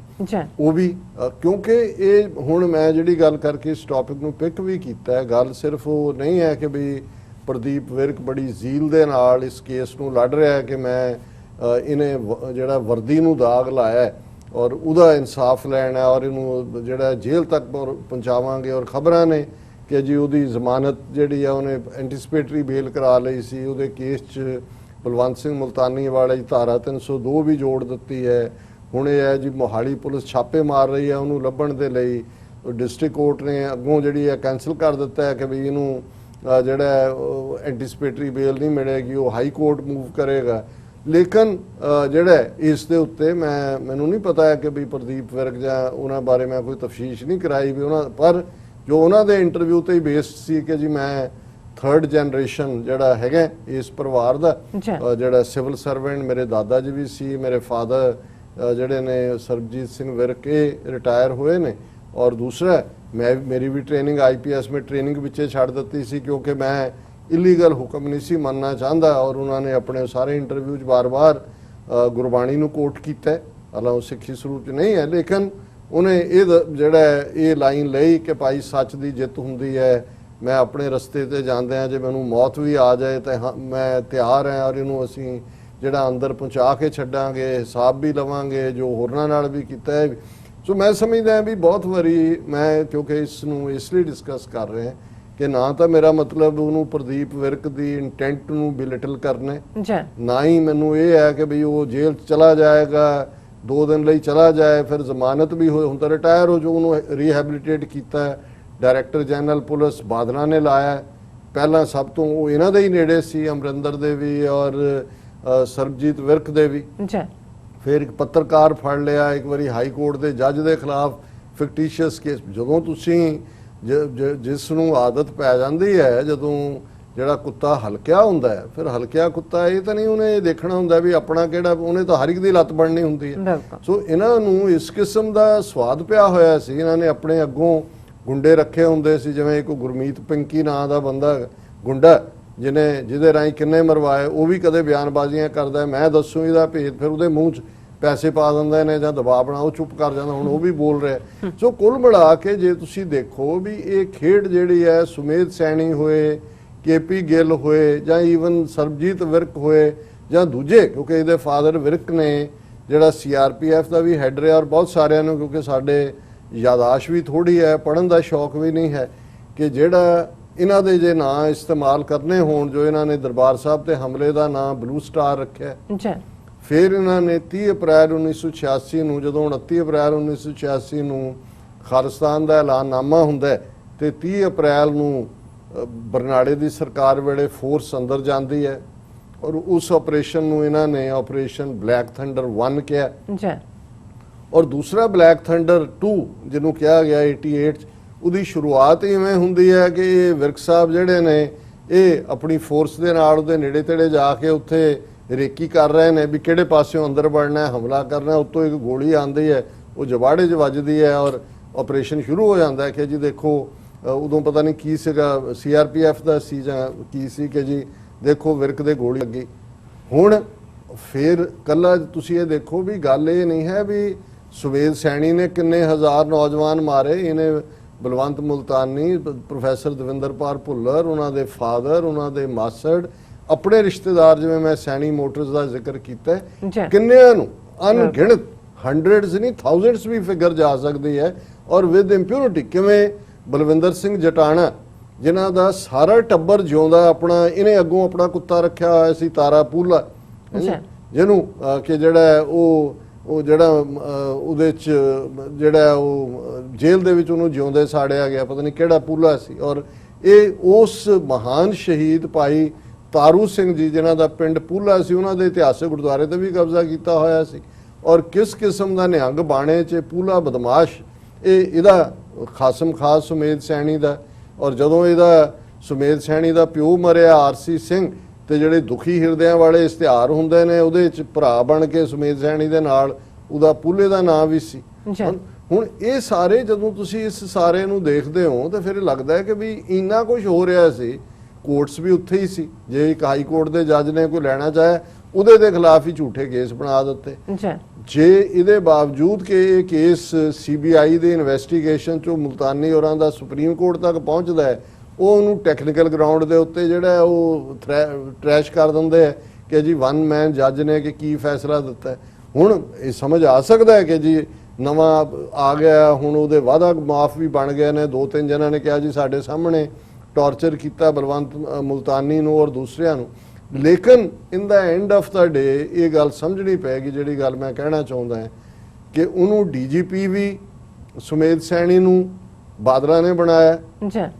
ਫਿਰ ਇਹ ਸੁਮੇਧ ਸੈਣੀ ਇਕੱਲਾ ਇਹ ਨਹੀਂ ਹੈ ਕਿ 90ਵਿਆਂ ਦੇ ਦੌਰ 'ਚ ਨੇ ਕਤਲ ਕੀਤੇ ਨੇ, ਝੂਠੇ ਪੁਲਿਸ ਮੁਕਾਬਲੇ ਬਣਾਏ ਨੇ। 2015 'ਚ ਗੁਰੂ ਗ੍ਰੰਥ ਸਾਹਿਬ ਦੀ ਬੇਅਦਬੀ ਦੀਆਂ ਘਟਨਾਵਾਂ, ਉਦੋਂ ਵੀ ਇਹ DGP ਪੁਲਿਸ ਹੈ। ਔਰ ਖਾਸ ਤੌਰ ਤੇ ਇਹਦੇ ਡਾਇਰੈਕਟ ਆਰਡਰਾਂ ਥੱਲੇ ਚਰਨਜੀਤ ਸ਼ਰਮੇ ਨੇ ਬਾਈਬਲ ਕਲਾਂ ਦੇ ਵਿੱਚ ਜਿਹੜੇ ਪੀਸਫੁਲ ਸਿੱਖ ਬੈਠੇ ਨੇ ਉਹਨਾਂ ਤੇ। ਸੋ ਇਹਦੇ 'ਚ ਕੋਈ ਸ਼ੱਕ ਨਹੀਂ ਹੈ ਕਿ ਜੇ ਇਹਨੂੰ ਮਿੰਨੀ KP ਗਿੱਲ ਕਿਹਾ ਜਾਏ, ਮਿੰਨੀ ਬੁੱਚੜ ਵੀ ਜਿਨ੍ਹਾਂ ਨੇ ਕਿਹਾ ਇਸੇ ਸੈਂਸ 'ਚ ਹੀ ਕਿਹਾ ਵੀ ਇਹਨੇ ਬਹੁਤ ਮੈਂਟਲੀ ਸੈਡਿਸਟਿਕ ਬਿਹੇਵੀਅਰ ਵਾਲਾ ਬੰਦਾ ਹੈ। ਲੇਕਿਨ ਮੈਂ ਜਿਹੜਾ ਇੰਟਰਸਟ ਆਪਣੇ ਅੱਜ ਦੇਖਦਾ ਹਾਂ ਕਿ ਵੀ ਸਾਰੇ ਲੱਗੇ ਹੋਏ ਨੇ ਇਸ ਸਾਰੇ ਦੇ ਉੱਤੇ ਹੀ ਕਿ ਵੀ ਪਤਾ ਨਹੀਂ ਸੁਮੇਧ ਸੈਣੀ ਜੇ 2 ਦਿਨ ਜੇਲ੍ਹ ਚਲਾ ਜਾਏਗਾ ਤਾਂ ਕੀ ਹੋ ਜਾਏਗਾ।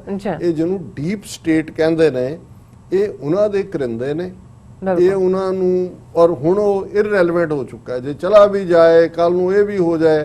ਅਜੀਤ ਸੰਧੂ SSP ਹੁੰਦੇ ਆ, ਉਹਨੇ KP ਗਿੱਲ ਦੇ ਕਹਿਣ ਤੇ ਖਾਲੜਾ ਸਾਹਿਬ ਵਰਗੇ ਦਰਵੇਸ਼ ਨੂੰ ਮਾਰਿਆ, ਕਿੰਨੇ ਫੇਕ ਐਨਕਾਊਂਟਰ ਕੀਤੇ।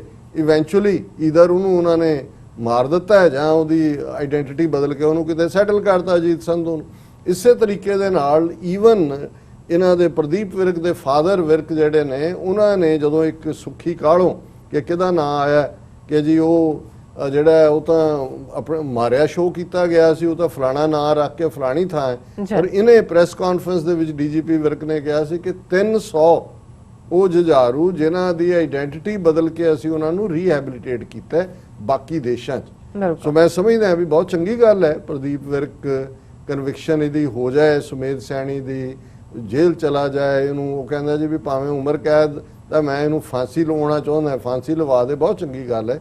ਪਰ ਇਹ ਵੀ ਚੰਗਾ ਹੋਏਗਾ ਕਿ ਭਾਈ ਆਪਣੇ ਡੈਡੀ ਤੋਂ ਵੀ ਇਹ ਪੁੱਛ ਲੈਣ ਕਿ ਭਾਈ ਕਿੱਥੇ ਕਿੱਥੇ ਕੀ ਐਨਕਾਊਂਟਰ ਬਣਾਏ, ਕੀ ਨੀਤੀਆਂ ਸੀ, ਕਿਉਂਕਿ ਇਸ ਵੇਲੇ ਇਹਨਾਂ ਨੇ ਕਰ ਦਿੱਤਾ ਜੋ ਕਰਨਾ ਸੀ। ਹੁਣ ਅੱਗੋਂ ਜਿਹੜੇ ਨੇ ਤਿਆਰ ਬੈਠੇ ਨੇ। ਜੇ ਬੇਅੰਤਾ ਬੁੱਚੜ ਸੀ, ਉਹਦਾ ਪੋਤਾ ਜਿਹਨੂੰ ਸੋਨੀਆ ਗਾਂਧੀ ਨੇ ਵਿਪ ਬਣਾਇਆ ਪਾਰਟੀ ਦਾ, ਉਹ ਤਿਆਰ ਬੈਠਾ ਅੱਗੋਂ ਟੇਕ ਓਵਰ ਕਰਨ ਦੀ। ਪੁਲਿਸ ਦੀ ਯੂਨੀਫਾਰਮ ਦੇ ਵਿੱਚ ਕਿਹਨਾਂ ਨੇ ਦਾਗੀ ਨਹੀਂ ਕੀਤਾ, ਜਿਹੜੇ ਜਦੋਂ ਹੁਣ ਇਹ ਕਹਿੰਦੇ ਨੇ ਜੀ ਇਹਨੇ ਦਾਗੀ ਕੀਤਾ, ਇਹ ਤਾਂ ਬਥੇਰੇ ਅੱਗੋਂ ਇਹਨਾਂ ਦੀ ਥਾਂ ਲੈਣ ਲਈ ਨੇ। ਇਹ ਸਟੇਟ ਦੇ ਖਿਲਾਫ ਸਾਡੀ ਲੜਾਈ ਹੈ ਔਰ ਇਹ ਠੀਕ ਹੈ, ਇਹ ਉਹਨਾਂ ਦੇ ਅੱਗੋਂ ਖੜੇ ਕੀਤੇ ਹੋਏ ਨੇ ਉਹ ਹੋਰ ਆ ਜਾਣਗੇ। ਜੀ। ਸੋ ਮੈਂ ਸਮਝਦਾ ਵੀ ਇਸ ਗੱਲ ਨੂੰ ਜਦੋਂ ਕਿ ਥੋੜਾ ਬਹੁਤ ਏਜੰਸੀਆਂ ਵੀ ਪਲੇ ਅਰਾਊਂਡ ਕਰ ਲੈਣ ਦਿੰਦੀਆਂ, ਆ ਗਿਆ ਹੁਣ ਸਿੱਟ ਬਣ ਗਈ, ਸਿੱਟ ਨੇ ਤਲਬ ਕਰ ਲਿਆ, ਹੁਣ ਛਾਪੇ ਪੈ ਗਏ, ਉਹ ਲੋਕਾਂ ਦਾ ਵਿਸ਼ਵਾਸ ਕਿ ਸਿਸਟਮ 'ਚ ਨਹੀਂ ਜੀ। ਦੇਖੋ ਇਨਸਾਫ ਨਿਕਲਿਆ ਜੀ, ਦੇਖੋ ਸੱਜਣ ਕੁਮਾਰ ਅਲਟੀਮੇਟਲੀ ਉਹਨੂੰ ਹੋਇਆ ਹੀ ਹੈ ਜੀ, ਜੇਲ੍ਹ ਗਿਆ ਹੀ ਹੈ। ਦੇਖੋ ਉਹੀ ਸੁਖਬੀਰ ਬਾਦਲ ਔਰ ਹਰਸਿਮਰਨ ਬਾਦਲ ਵੇਚਦੀ, ਦੇਖੋ ਜੀ ਮੋਦੀ ਨੇ ਸਜ਼ਾਵਾਂ ਦੇ ਦਿੱਤੀਆਂ। ਉਹ ਤੁਸੀਂ 20,000 ਬੰਦਾ ਸਿੱਖ ਮਾਰ ਦਿੱਤਾ ਸਾਰੇ ਪਾਸੇ, ਕਿਹੜੀ ਸਜ਼ਾ ਕਿ ਉਹਨੂੰ ਇਹ ਸਜ਼ਾ ਹੈ?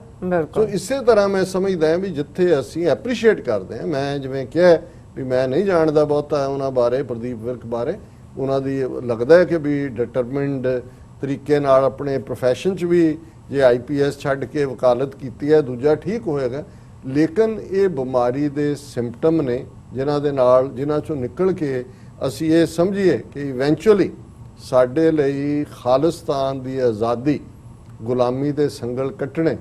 ਕੱਲ ਸੁਮੇਧ ਸੈਣੀ ਸੀ, ਅੱਜ ਦਿਨਕਰ ਗੁਪਤਾ ਹੈ ਜਿਹੜਾ ਕਹਿੰਦਾ ਹੈ ਕਿ ਜੀ 6 ਘੰਟੇ 'ਚ ਕਰਤਾਰਪੁਰ ਸਾਹਿਬ ਜਾ ਕੇ ਕੋਈ ਦਹਿਸ਼ਤਗਰਦ ਬਣ ਕੇ ਆ ਜਾਂਦਾ, ਜਿਹਨੇ ਸੈਂਕੜਿਆਂ ਨੌਜਵਾਨ ਪੰਜਾਬ 'ਚੋਂ ਚੁੱਕੇ ਜਾ ਰਹੇ ਨੇ ਕਿ ਜੀ ਖਾਲਿਸਤਾਨ ਦਾ ਝੰਡਾ ਲਹਿਰਾ ਦਿੱਤਾ ਜੀ, ਸਾਹਮਣੇ ਅਕਾਲ ਤਖਤ ਦੇ ਅਰਦਾਸ ਕਰ ਦਿੱਤੀ ਜੀ ਦੂਜੀ। ਸੋ ਇਹ ਇਹਨਾਂ ਨੇ ਫਿਰ ਇਹਨਾਂ ਦੇ ਮਗਰ ਲੱਗੇ ਰਹਾਂਗੇ, ਜਦੋਂ ਇਹ ਜਾਏਗਾ ਕੋਈ ਹੋਰ ਆਏਗਾ ਕਿ ਭਾਈ ਇਹ ਠੀਕ ਹੈ ਵੀ ਜਿਹੜੇ ਉੱਥੇ ਲੱਗੇ ਨੇ, ਕੋਈ ਨਹੀਂ ਹੈ ਕਿ ਭਾਈ ਕਿਸੇ ਨੂੰ ਹੈ। ਲੇਕਿਨ ਇਸ ਗੱਲ ਦਾ ਧਿਆਨ ਰਹੇ ਵੀ ਇਹ ਸਾਡੇ ਸੈਂਟਰਲ ਮੁੱਦਾ ਸਾਡਾ ਗੁਲਾਮੀ ਦੇ ਸੰਗਲ ਕੱਟਣੇ, ਖਾਲਿਸਤਾਨ ਦੀ ਸਟਰਗਲ ਹੈ। ਪਰ ਮੈਂ ਉਹਨਾਂ ਵੀਰਾਂ ਦਾ ਜਿਨ੍ਹਾਂ ਨੇ ਚਾਹਿਆ ਕਿ ਵੀ ਮੈਂ ਦੇਖਾਂ, ਮੈਂ ਧੰਨਵਾਦ ਕਰਦਾ। ਪਰ ਮੈਂ ਸਮਝਦਾ ਵੀ ਜੇ ਸਾਡੇ ਇਸ ਲੈਵਲ ਦੇ ਬੰਦੇ ਵੀ ਜਿਹੜੇ ਨੇ ਉਹ ਇਨਫਲੂਐਂਸ ਹੋ ਜਾਂਦੇ ਨੇ ਕਿ ਵੀ ਇਹ ਦੇਖੋ ਉੱਥੇ ਕਿੰਨੀ ਦਲੇਰੀ ਦੇ ਨਾਲ ਲੱਗਾ, ਔਰ ਅਸੀਂ ਭੁੱਲ ਜਾਂਦੇ ਹਾਂ ਸਾਰਾ ਪਾਰਟ ਕਿ ਵੀ ਇਹ ਤਾਂ ਨਿੱਕੇ ਨਿੱਕੇ ਉਸ ਅਲਾਮਤਾਂ ਨੇ ਗੁਲਾਮੀ ਦੀ ਬਿਮਾਰੀ ਦੀਆਂ, ਔਰ ਸਾਡਾ ਅਲਟੀਮੇਟ ਜਿਹੜਾ ਹੈ ਉਹ ਗੁਲਾਮੀ ਦੇ ਸੰਗਲ ਕੱਟਣਾ, ਖਾਲਿਸਤਾਨ ਦੀ ਕਾਇਮੀ, ਇਹ ਸਾਡਾ ਸੋਲੂਸ਼ਨ ਹੈ। ਇਹਦੇ ਤੇ ਸਾਡਾ ਫੋਕਸ ਹੋਣਾ ਚਾਹੀਦਾ ਜੀ। ਡਾਕਟਰ ਸਾਹਿਬ ਤੁਹਾਡਾ ਬਹੁਤ ਬਹੁਤ ਸ਼ੁਕਰੀਆ। ਸਾਥ ਲੈਣਾ ਬ੍ਰੇਕ। ਵਿਊਅਰਸ ਤੁਸੀਂ ਕਿਤੇ ਨਹੀਂ ਜਾਣਾ, ਮਿਲਦੇ ਹਾਂ after this short break.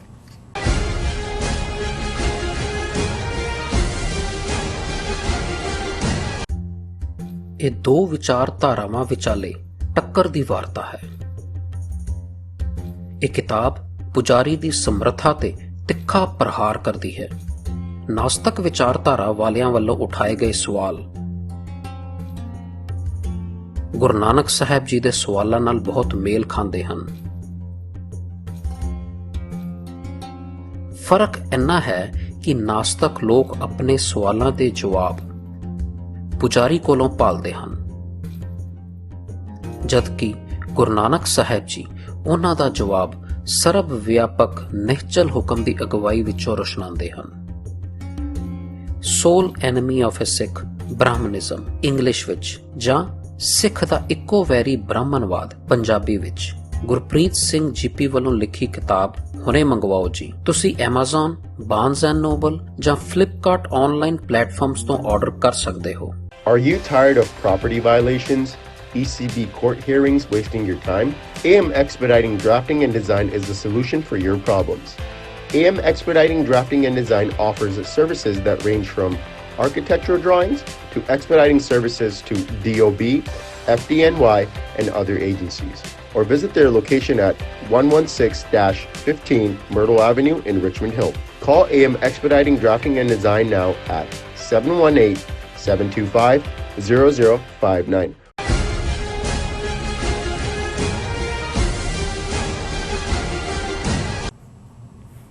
ਦਰਸ਼ਕੋ, break ਤੋਂ ਬਾਅਦ ਆਪਾਂ ਤੁਹਾਨੂੰ ਸਭ ਨੂੰ ਜੀ ਆਇਆਂ ਕਹਿੰਦੇ ਹਾਂ। ਸੋ ਚੌਥੇ ਸੈਗਮੈਂਟ ਦੇ ਵਿੱਚ ਆਪਾਂ ਗੱਲਬਾਤ ਕਰਨ ਜਾ ਰਹੇ ਹਾਂ ਕਿ ਕਿਸ ਤਰ੍ਹਾਂ ਕੇਂਦਰ ਸਰਕਾਰ ਨੇ ਜੰਮੂ ਕਸ਼ਮੀਰ ਵਿੱਚ ਲੈਂਗੁਏਜ ਐਕਟ ਵਿੱਚ ਸੋਧ ਕਰਕੇ ਹਿੰਦੀ, ਡੋਗਰੀ ਅਤੇ ਕਸ਼ਮੀਰੀ ਜ਼ੁਬਾਨਾਂ ਨੂੰ ਅਫੀਸ਼ੀਅਲ ਲੈਂਗੁਏਜ ਬਣਾਉਣ ਦਾ ਫੈਸਲਾ ਕੀਤਾ ਹੈ। ਪੰਜਾਬੀ ਨੂੰ ਇਸ ਵਿੱਚੋਂ ਬਿਲਕੁਲ ਗਾਇਬ ਹੀ ਕਰ ਦਿੱਤਾ ਹੈ। ਜ਼ਾਹਿਰ ਹੈ ਕਿ ਇਸ ਨਾਲ ਅਫੀਸ਼ੀਅਲ ਲੈਂਗੁਏਜ ਜਿਹੜੀ ਉਰਦੂ ਦਾ ਰੁਤਬਾ ਵੀ ਹੇਠਾਂ ਜਾਵੇਗਾ। ਸੋ ਇਸ ਬਾਰੇ ਵਿਚਾਰ ਚਰਚਾ ਹੋਣ ਜਾ ਰਹੀ ਹੈ, ਨਾਲ ਹੀ ਗੁਰਬਾਣੀ ਵਿਚਾਰਾਂ ਦੀ ਸਾਂਝ ਵੀ ਤੁਰਨਾ ਪਾਈ ਜਾਏਗੀ। ਸੋ ਅਸੀਂ ਚਾਹਾਂਗੇ ਕਿ ਤੁਸੀਂ ਨਾਲ ਇਸੇ ਤਰ੍ਹਾਂ ਹੀ ਬਣੇ ਰਹਿਣਾ। ਦੇਖਣ ਸੁਣਨ ਲਈ ਤੁਹਾਡਾ ਸਭ ਦਾ ਬਹੁਤ ਬਹੁਤ ਸ਼ੁਕਰੀਆ ਜੀ। ਡਾਕਟਰ ਸਾਹਿਬ ਕੀ ਵਿਚਾਰਾਂ ਨੇ? ਦੇਖੋ, ਜੰਮੂ ਕਸ਼ਮੀਰ ਇਸ਼ੂ ਲਗਾਤਾਰਤਾ ਦੇ ਨਾਲ ਕੁਛ ਨਾ ਕੁਛ ਉੱਥੋਂ ਨਿਕਲਦਾ ਹੈ ਜੀ, ਕਿਉਂਕਿ ਜਿਸ ਤੇਜ਼ੀ ਦੇ ਨਾਲ ਇਹ ਸਾਰਾ ਹੀ ਉਸ ਦਾ ਰੰਗ, ਰੂਪ, ਸ਼ਕਲ, ਸੂਰਤ ਸਭ ਕੁਛ ਮਿਟਾਉਣ ਤੇ ਤੁਲੇ ਹੋਏ ਨੇ, ਈਵਨ ਸਾਡੇ ਇੱਕ ਪਾਕਿਸਤਾਨੀ ਵੀਰ ਉਹਨਾਂ ਨੇ ਸਾਨੂੰ ਲਿਖਿਆ ਕਿ ਈਵਨ ਗੂਗਲ ਮੈਪਸ ਦੇ ਉੱਤੇ ਵੀ ਹੁਣ ਉਹ ਭਾਰਤ ਦਾ ਨਕਸ਼ਾ ਜਿਹਦੇ 'ਚ ਕਿ ਜੰਮੂ ਕਸ਼ਮੀਰ ਨੂੰ ਯੂਨੀਅਨ ਟੈਰੀਟਰੀ ਬਣਾਇਆ ਹੋਇਆ ਔਰ ਲਦਾਖ ਹੱਡ ਹੈ ਉਹ ਲਿਆ ਰਹੇ ਨੇ। ਜੀ। ਕੁੱਲ ਮਿਲਾ ਕੇ ਇਹਨਾਂ ਨੇ ਸਾਰੇ ਪਾਸੇ ਸਿਚੁਏਸ਼ਨ ਨੂੰ ਇਨਫਲੂਐਂਸ ਕੀਤਾ ਹੈ। ਬਿਲਕੁਲ। ਔਰ ਈਵਨ ਅੱਜ ਇਹ ਖਬਰ ਜਿਹੜੀ ਇਹਨਾਂ ਦੇ ਨਿਊਜ਼ ਡੈਸਕ ਦੀ ਹੈ, India calls for permanently removing Kashmir issue from UN। ਹੁਣ ਕਿਉਂਕਿ ਇਹ ਉਹਨਾਂ ਦੇ UN ਦੇ ਸਿਕਿਉਰਿਟੀ ਕਾਉਂਸਲ ਰੈਜ਼ੋਲੂਸ਼ਨਸ ਨੇ, UN ਦੇ ਵਿੱਚ ਹੈ ਔਰ ਉਹਨਾਂ ਦੇ ਅੱਜ ਨੁਮਾਇੰਦੇ ਨੇ ਇਹ ਕਿਹਾ ਕਿ ਵੀ ਇਹ ਕਸ਼ਮੀਰ ਦਾ ਕਿਉਂਕਿ ਹੁਣ ਅਸੀਂ ਸੋਲਵ ਕਰਤਾ ਹੈ, ਭਾਰਤ ਦਾ ਹਿੱਸਾ ਕੋਈ ਡਿਸਪਿਊਟਡ ਟੈਰੀਟਰੀ ਨਹੀਂ ਹੈ ਔਰ ਇਹਨੂੰ ਜਿਹੜਾ India said that agenda is irrational exuberance and has no takers in dignified world, ਕਿ ਹੁਣ ਦੇ ਡਿਗਨੀਫਾਈਡ ਵਰਲਡ 'ਚ ਇਸ ਇਸ਼ੂ ਦੀ ਕੋਈ ਥਾਂ ਨਹੀਂ ਹੈ, ਇਹਨੂੰ ਤੁਸੀਂ ਰਿਮੂਵ ਕਰੋ। ਔਰ ਇਹ ਜਿਹੜੀ informal meeting on the annual report of security council, Pakistan's UN envoy Muneem Akram had raked up the issue of Jammu and Kashmir and said that Security Council has also been found lacking in implementing its own resolutions and decisions on the situation in Jammu and Kashmir। Munir Akram ने कहा कि भाई UN Security Council अपना फ़र्ज़ नहीं निभा रही और इंडिया ने कहा कि भाई ये पाकिस्तान के डेलीगेशन जोड़े ने ये हमेशा ही जोड़ा वो आउटडेटेड एजेंडे की गल करते हैं, कौंसल जी की कोई थां नहीं है और असी सगों ये मंग करते हैं कि भी इस सारे नूं जिहड़ा अदर मैटर्स डिस्कस करो और इनू तुसीं फॉरएवर जिहड़ा ये सारे चों कढ दिओ।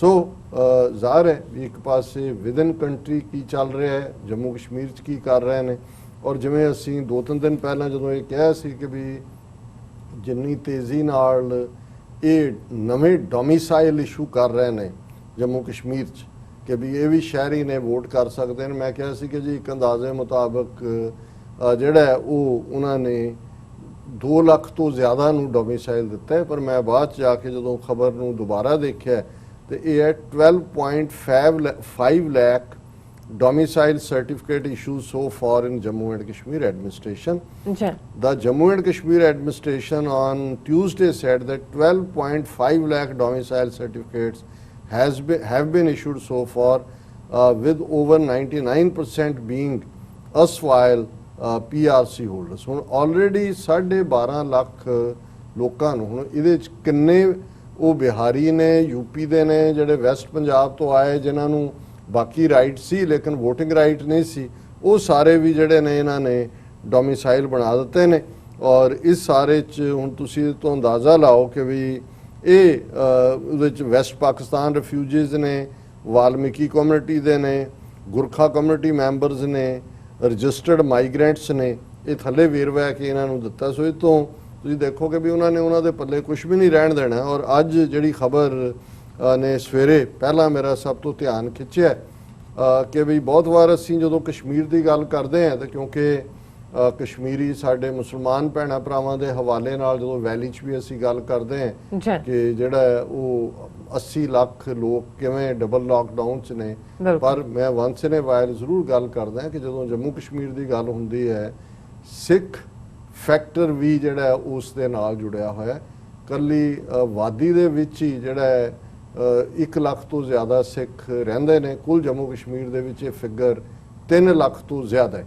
ਔਰ ਜਿੱਥੇ ਈਵਨ ਜਿਹੜੀ ਜੇ ਪੋਲੀਟੀਕਲ ਪਾਰਟੀਆਂ ਦੇ ਹਵਾਲੇ ਨਾਲ ਵੀ ਦੇਖਣਾ ਹੋਏ ਤੇ ਨੈਸ਼ਨਲ ਕਾਨਫਰੰਸ ਜਿਹੜੀ ਸੀ 1930 ਦੀ, ਉਦੋਂ ਇਸ ਕਿਸਮ ਦਾ ਜਿਹੜਾ ਉਹ ਅਬਦੁੱਲਾ ਪਾਰਟੀ ਨਹੀਂ ਸੀ ਬਣੀ, ਫਾਰੂਕ ਔਰ ਉਮਰ ਵਾਲੀ, ਜਿਹੜਾ ਉਮਰ ਅਬਦੁੱਲਾ ਨੇ ਕੱਲ ਕਿਹਾ ਜੀ ਮੈਂ ਨਹੀਂ ਕਹਿਣਾ ਮੋਦੀ ਨੂੰ ਕਿ ਆਰਟੀਕਲ 370 ਔਰ 35A ਰੀਸਟੋਰ ਕਰੋ, ਨਾ ਹੀ ਮੈਂ ਜਿਹੜਾ ਅਲਟਰਾ ਕਸ਼ਮੀਰੀ ਬਣ ਸਕਦਾ ਔਰ ਮੈਂ ਜੋ ਹਾਂ ਸੋ ਹਾਂ, ਸੋ ਇਹ ਨਹੀਂ ਸੀ। ਲੇਕਿਨ ਬਿਗਨਿੰਗ 'ਚ ਜਿਹੜੇ ਡੋਗਰਾ ਰੂਲਰ ਹਰੀ ਸਿੰਘ ਦੇ ਜ਼ੁਲਮਾਂ ਦੇ ਖਿਲਾਫ ਜਦੋਂ ਇਹਦੀ ਸ਼ੁਰੂਆਤ ਹੋਈ ਤੇ ਇਹਨਾਂ ਦੇ ਬਾਨੀਆਂ ਦੇ ਵਿੱਚ ਨੈਸ਼ਨਲ ਕਾਨਫਰੰਸ ਦੇ ਸਿੱਖ ਸਰ ਪ੍ਰਤਾਪ ਸਿੰਘ ਸ਼ਾਇਦ ਉਹਨਾਂ ਦਾ ਨਾਂ ਸੀ ਜਾਂ ਬੁੱਧ ਸਿੰਘ ਸੀ, ਮੈਨੂੰ ਐਗਜ਼ੈਕਟ ਯਾਦ ਨਹੀਂ ਹੈ, ਤੁਸੀਂ ਹਿਸਟਰੀ ਦੇਖਦੇ ਹੋ ਤਾਂ ਉਹ ਸਾਹਮਣੇ ਆਉਂਦਾ।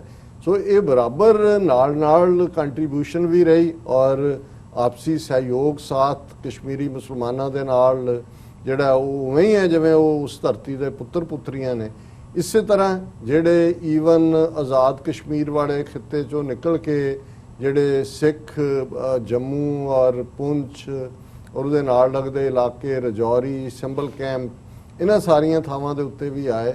ਉਹ ਹਮੇਸ਼ਾ ਹੀ ਉਹਨਾਂ ਦਾ ਇੱਕ ਸੌਫਟ ਕਾਰਨਰ ਹੈ ਆਪਣੇ ਕਸ਼ਮੀਰੀ ਭੈਣਾਂ ਭਰਾਵਾਂ ਦੇ ਲਈ, ਕਿਉਂਕਿ ਉਹ ਬੇਸ਼ੱਕ ਜੰਮੂ ਦੀ ਡੋਗਰਾ ਲੈਂਡ 'ਚ ਆ ਕੇ ਸੈੱਟ ਹੋਏ, ਲੇਕਿਨ ਉਹਨਾਂ ਦਾ ਸਬੰਧ ਪੁੰਛ ਨਾਲ ਜਾਂ ਬਾਗ ਨਾਲ ਜਾਂ ਮੁਜ਼ੱਫਰਾਬਾਦ ਨਾਲ ਜਾਂ ਥੋੜੇ ਬਹੁਤ ਮੀਰਪੁਰ ਨਾਲ, ਇਹ ਸਾਰੇ ਉਸ ਹਿੱਸੇ ਤੋਂ ਆਏ ਨੇ। ਸੋ ਆਬਾਦੀ 3 ਤੋਂ 4 ਲੱਖ ਦੇ ਕਰੀਬ ਹੈ, ਔਰ ਇਹੀ ਕਾਰਨ ਹੈ ਕਿ ਈਵਨ ਆਰਟੀਕਲ 370 ਦੇ ਨਾਲ ਨਾਲ ਜਿਹੜੀਆਂ languages as a official languages recognise ਰਹੀਆਂ ਜੰਮੂ ਕਸ਼ਮੀਰ ਦੇ ਵਿੱਚ, ਉੱਥੇ ਉਰਦੂ ਇੰਗਲਿਸ਼ ਦੇ ਨਾਲ ਪੰਜਾਬੀ ਜ਼ਬਾਨ ਵੀ ਰਹੀ ਹੈ।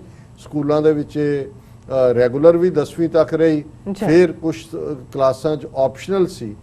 ਹੁਣ ਇਹਨਾਂ ਨੇ ਕਿਉਂਕਿ ਜਿੱਥੇ ਮੁਸਲਮਾਨਾਂ ਦੀ ਮੈਜੋਰਿਟੀ ਨੂੰ ਤੋੜਨਾ ਹੈ, ਜੰਮੂ ਕਸ਼ਮੀਰ ਜਦੋਂ ਇੱਕ ਪੂਰੀ ਸਟੇਟ ਦੇ ਤੌਰ ਤੇ ਸੀ 1 ਸਾਲ ਪਹਿਲਾਂ ਤੱਕ, ਉਹਦੇ 22 ਜ਼ਿਲ੍ਹਿਆਂ ਚੋਂ ਲਗਭਗ 16 ਜਾਂ 17 ਜ਼ਿਲ੍ਹੇ ਮੁਸਲਿਮ ਮੈਜੋਰਿਟੀ ਜ਼ਿਲ੍ਹੇ ਸੀ, ਔਰ ਜਿਹੜੇ ਬਾਕੀ ਵੀ ਸੀ ਉਹਨਾਂ 'ਚ ਮੁਸਲਮਾਨਾਂ ਦੀ ਆਬਾਦੀ, ਜਿਵੇਂ ਜੇ ਕਾਰਗਿਲ ਹੈ ਜਾਂ ਲੇਹ ਹੈ, ਤਾਂ ਉਹਦੇ 'ਚ ਆਲਮੋਸਟ ਅੱਧੀ ਦੇ ਨੇੜੇ ਤੇੜੇ ਸੀ, 40 ਤੋਂ 45% ਆਬਾਦੀ।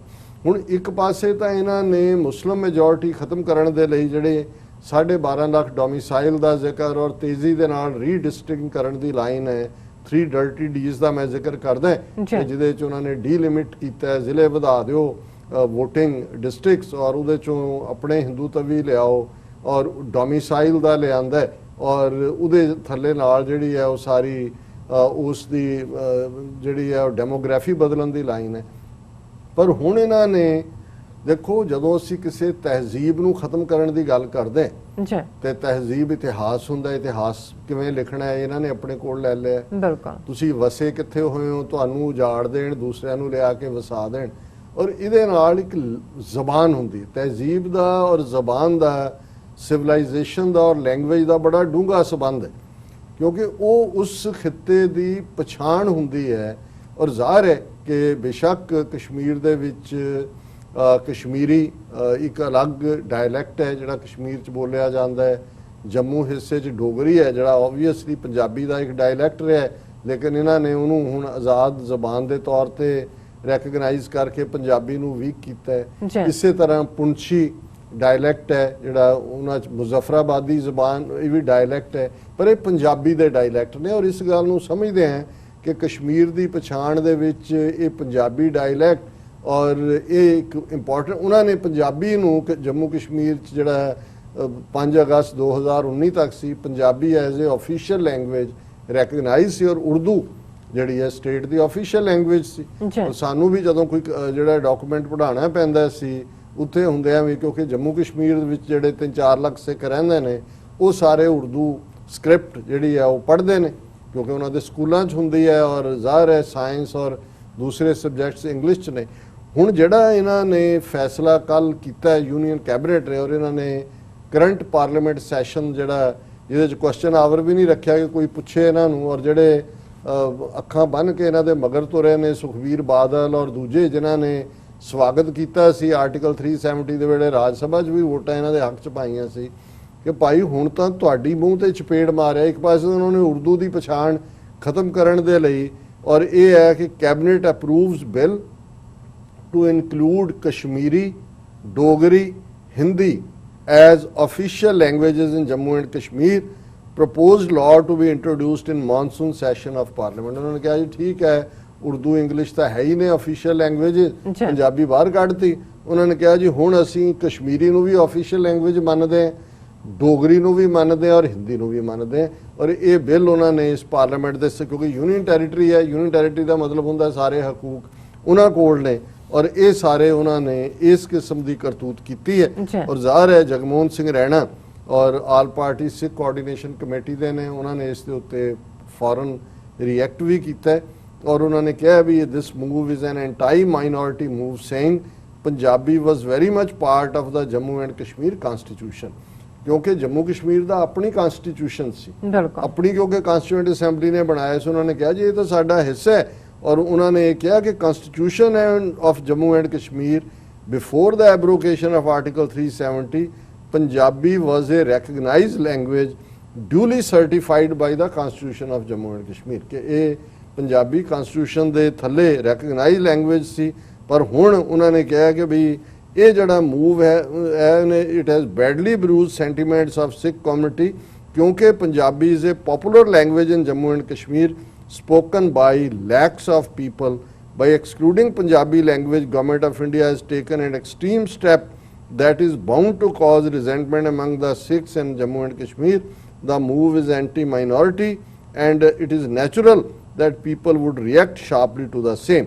ਹੁਣ ਇੱਕ ਪਾਸੇ ਤਾਂ ਉਹਨਾਂ ਨੇ ਉਰਦੂ ਦਾ ਸਟੇਟਸ ਖਤਮ ਕਰਤਾ। ਜ਼ਾਹਰ ਹੈ ਜਦੋਂ ਤੁਸੀਂ ਬਰਾਬਰ ਸੌਂਕਣ ਲਿਆ ਕੇ ਬਿਠਾ ਦਿੰਦੇ ਹੋ ਉਰਦੂ, ਉਹਨੂੰ ਕਿਹਾ ਜੀ ਉਰਦੂ ਇੰਗਲਿਸ਼ ਤਾਂ ਹੈ ਹੀ ਹੈ, ਇਹ ਵੀ ਨਾਲ ਨੇ ਉਹਨਾਂ ਦਾ ਪੰਜਾਬੀ ਬਿਲਕੁਲ ਹੀ ਗਾਇਬ ਕਰ ਦਿੱਤੀ। ਔਰ ਮੈਂ ਦੱਸਦੇ ਹਾਂ ਕਿ ਅੱਜ 9:30 ਤੋਂ 10 ਵਜੇ ਦੇ ਗੁਫ਼ਤਗੂ ਪ੍ਰੋਗਰਾਮ ਦੇ ਵਿੱਚ ਜਗਮੋਹਨ ਸਿੰਘ ਰੈਣਾ ਜਿਹੜੇ ਸ੍ਰੀਨਗਰ ਬੇਸਡ ਨੇ, ਹਾਲਾਂ ਉਹ ਵਿਚਕਾਰ ਜਿਹੀ ਲਾਈਨ ਰੱਖਦੇ ਨੇ, ਉਹਨਾਂ ਨੇ ਸਭ ਨੂੰ ਜਿਹੜਾ ਉੱਥੇ ਰਹਿਣਾ ਵੀ ਕਿਹੜਾ, ਜਦੋਂ ਤੁਸੀਂ ਗਵਰਨਮੈਂਟ ਦੇ ਖਿਲਾਫ ਬੋਲਦੇ ਹੋ ਜਾਂ ਦੂਜਾ ਉਹ ਵੀ ਟਾਰਗੇਟ ਹੁੰਦੇ ਨੇ। ਸੋ ਇਸ ਕਿਸਮ ਦੇ ਜਿਹੜੇ ਐਕਟਿਵਿਸਟ ਨੇ ਉਹਨਾਂ ਨੂੰ ਜਾਂਚ ਹੁੰਦੀ ਹੈ ਵਿਚਾਲੇ ਕਿਵੇਂ ਰਹਿਣਾ, ਪਰ ਇਸ ਇਸ਼ੂ ਦੇ ਉੱਤੇ ਉਹਨਾਂ ਨੂੰ ਲਾਈਨ ਅਪ ਕੀਤਾ। ਸਾਡੇ ਦਰਸ਼ਕ 9:30 ਤੋਂ 10 ਦੇ ਟਾਈਮ ਫਰੇਮ ਦੇ ਵਿੱਚ ਉਹਨਾਂ ਦੇ ਨਾਲ ਗੁਫ਼ਤਗੂ ਦਾ ਪ੍ਰੋਗਰਾਮ ਜ਼ਰੂਰ ਦੇਖਣ, ਪਰ ਉਹ ਹੋਰ ਵੇਰਵੇ ਨਾਲ ਦੱਸਣਗੇ। ਮੈਂ ਇਸ ਤੋਂ ਬਿਯੋਂਡ ਫਿਰ ਇਹ ਹੋਏਗਾ ਜੀ ਆਲਰੇਡੀ ਪ੍ਰੀਐਮਪਟ ਕਰ ਦਿੱਤਾ। ਔਰ ਜਿਵੇਂ ਅਸੀਂ ਬਾਬਾ ਫਰੀਦ ਗੰਜ ਸ਼ੱਕਰ ਉਹਨਾਂ ਦੇ 130 ਸ਼ਲੋਕਾਂ ਦੀ ਵਿਚਾਰ ਕਰ ਚੁੱਕੇ ਹਾਂ, ਔਰ ਉਹਨਾਂ ਦੇ 4 ਸ਼ਬਦ ਜਿਹੜੇ ਮੈਂ ਦੱਸਿਆ ਸੀ ਕਿ ਸੋਨੇਟ ਨੇ ਫੁੱਲ ਫਲੈਜਡ ਹਿਮ, ਔਰ ਉਹ ਅਸੀਂ ਵਿਚਾਰ ਅਧੀਨ ਕੱਲ ਰਾਗ ਆਸਾ ਦਾ ਇੱਕ ਸ਼ਬਦ ਦਿਲੋਂ ਮੁਹੱਬਤ ਜਿਨ ਸਹੀ ਸੱਚਾ ਜਿਨ ਮਨ ਹੋਰ ਮੁਖ ਹੋਰ ਸੇ ਕਾਂਡੇ ਕੱਚਾ ਵਿਚਾਰਿਆ ਸੀ। ਅੱਜ ਦਾ ਵੀ ਜਿਹੜਾ ਸ਼ਬਦ ਹੈ ਰਾਗ ਆਸਾ ਦੇ ਵਿੱਚ ਹੈ, ਔਰ ਇਹੀ 2 ਸ਼ਬਦ ਉਹਨਾਂ ਦੇ ਆਸਾ ਰਾਗ ਚ ਨੇ ਔਰ 2 ਤਿਲੰਗ ਚ ਨੇ। ਇਹ ਦੂਸਰਾ ਸ਼ਬਦ ਅਸੀਂ ਵਿਚਾਰ ਕਰ ਰਹੇ ਹਾਂ।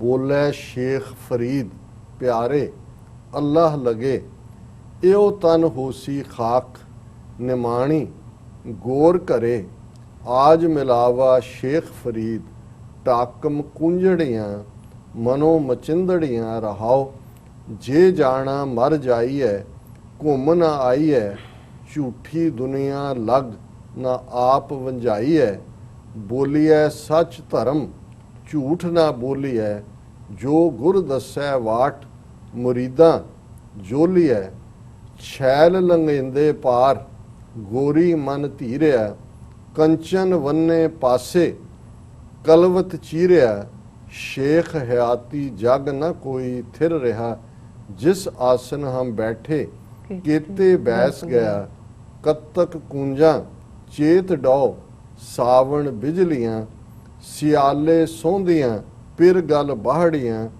ਚੱਲੇ ਚੱਲਣ ਹਾਰ ਵਿਚਾਰਾ ਲੈ ਮਨੋ ਗੰਡੇਂਦਿਆਂ 6 ਮਾਹ ਤੁੜੰਦਿਆਂ ਹਿੱਕ ਖਿਨੋ ਜਿਮੀ ਪੁੱਛਿਆ ਅਸਮਾਨ ਫਰੀਦਾ ਖੇਵਟ ਕਿਨ ਗਏ ਜਾਲਣ ਗੋਰਾ ਨਾਲ ਉਲਾਮੇ ਜੀ ਸਹੇ। ਇਹ ਆਪਣੇ ਆਪ ਦੇ ਵਿੱਚ ਯਾਦ ਦਹਾਨੀ ਹੈ ਕਿ ਅਲਟੀਮੇਟ ਆਖਰਤ ਐਂਡ ਦੁਨੀਆ ਤੋਂ ਤੁਰ ਜਾਣਾ ਇਹ ਹਕੀਕਤ ਹੈ।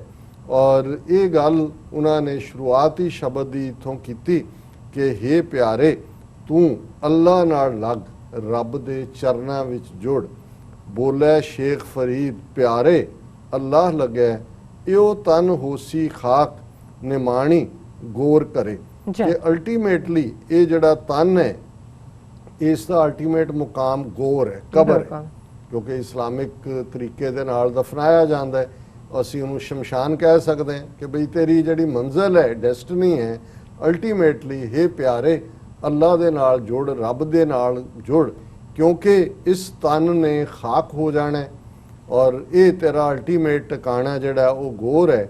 ਆਜ ਮਿਲਾਵਾ ਸ਼ੇਖ ਫਰੀਦ ਟਾਕਮ ਕੁੰਝੜੀਆਂ ਕਿ ਇਹ ਇਨਸਾਨੀ ਜੀਵਨ ਦੇ ਵਿੱਚ ਹੀ ਆਜ ਜਦੋਂ ਇਹ ਗੱਲ ਹੈ ਕਿ ਭਾਈ हे ਫਰੀਦ ਆਪਣੀਆਂ ਇੰਦਰੀਆਂ ਨੂੰ ਮਾੜੇ ਪਾਸੇ ਜਾਣ ਵਾਲੇ ਜਿਹੜੇ ਤੇਰੀਆਂ ਸੈਂਸਸ ਨੇ, ਟਾਕਮ ਹੁੰਦਾ ਰੋਕ ਕਾਬੂ ਕਰ। ਕੁੰਝੜੀਆਂ ਇੰਦਰੀਆਂ ਜਿਹੜੀਆਂ ਮਚਿੰਦੜੀਆਂ ਨੇ, ਮਚੀਆਂ ਹੋਈਆਂ ਨੇ, ਜਿਹੜੀਆਂ ਡਿਜ਼ਾਇਰਸ ਨੇ, ਕਾਮ ਕ੍ਰੋਧ ਲੋਭ ਮੋਹ ਹੰਕਾਰ, ਜਿਹੜੀਆਂ ਟਿਕ ਕੇ ਨਹੀਂ ਬਹਿਣ ਦਿੰਦੀਆਂ, ਮਨ ਨੂੰ ਮਚਾ ਕੇ ਰੱਖਦੀਆਂ ਨੇ। ਬਾਬਾ ਫਰੀਦ ਕਹਿੰਦੇ ਨੇ ਕਿ ਆਪਣੇ ਰੱਬ ਦੇ ਨਾਲ ਜੁੜ, ਅੱਲਾ ਦੇ ਨਾਲ। ਇਹੀ ਤੇਰੇ ਕੋਲ ਓਪਰਚੁਨਿਟੀ ਹੈ ਇਸ ਇਨਸਾਨੀ ਜ਼ਿੰਦਗੀ ਦੇ ਹੁੰਦਿਆਂ ਹੀ ਤਾਂ। ਔਰ ਇਹਨਾਂ ਨੂੰ ਰੋਕ, ਜਿਹੜੀਆਂ ਤੇਰੀਆਂ ਇੰਦਰੀਆਂ ਜਿਨ੍ਹਾਂ ਨੇ ਮਨ ਨੂੰ ਮਚਾਇਆ ਹੋਇਆ ਹੈ।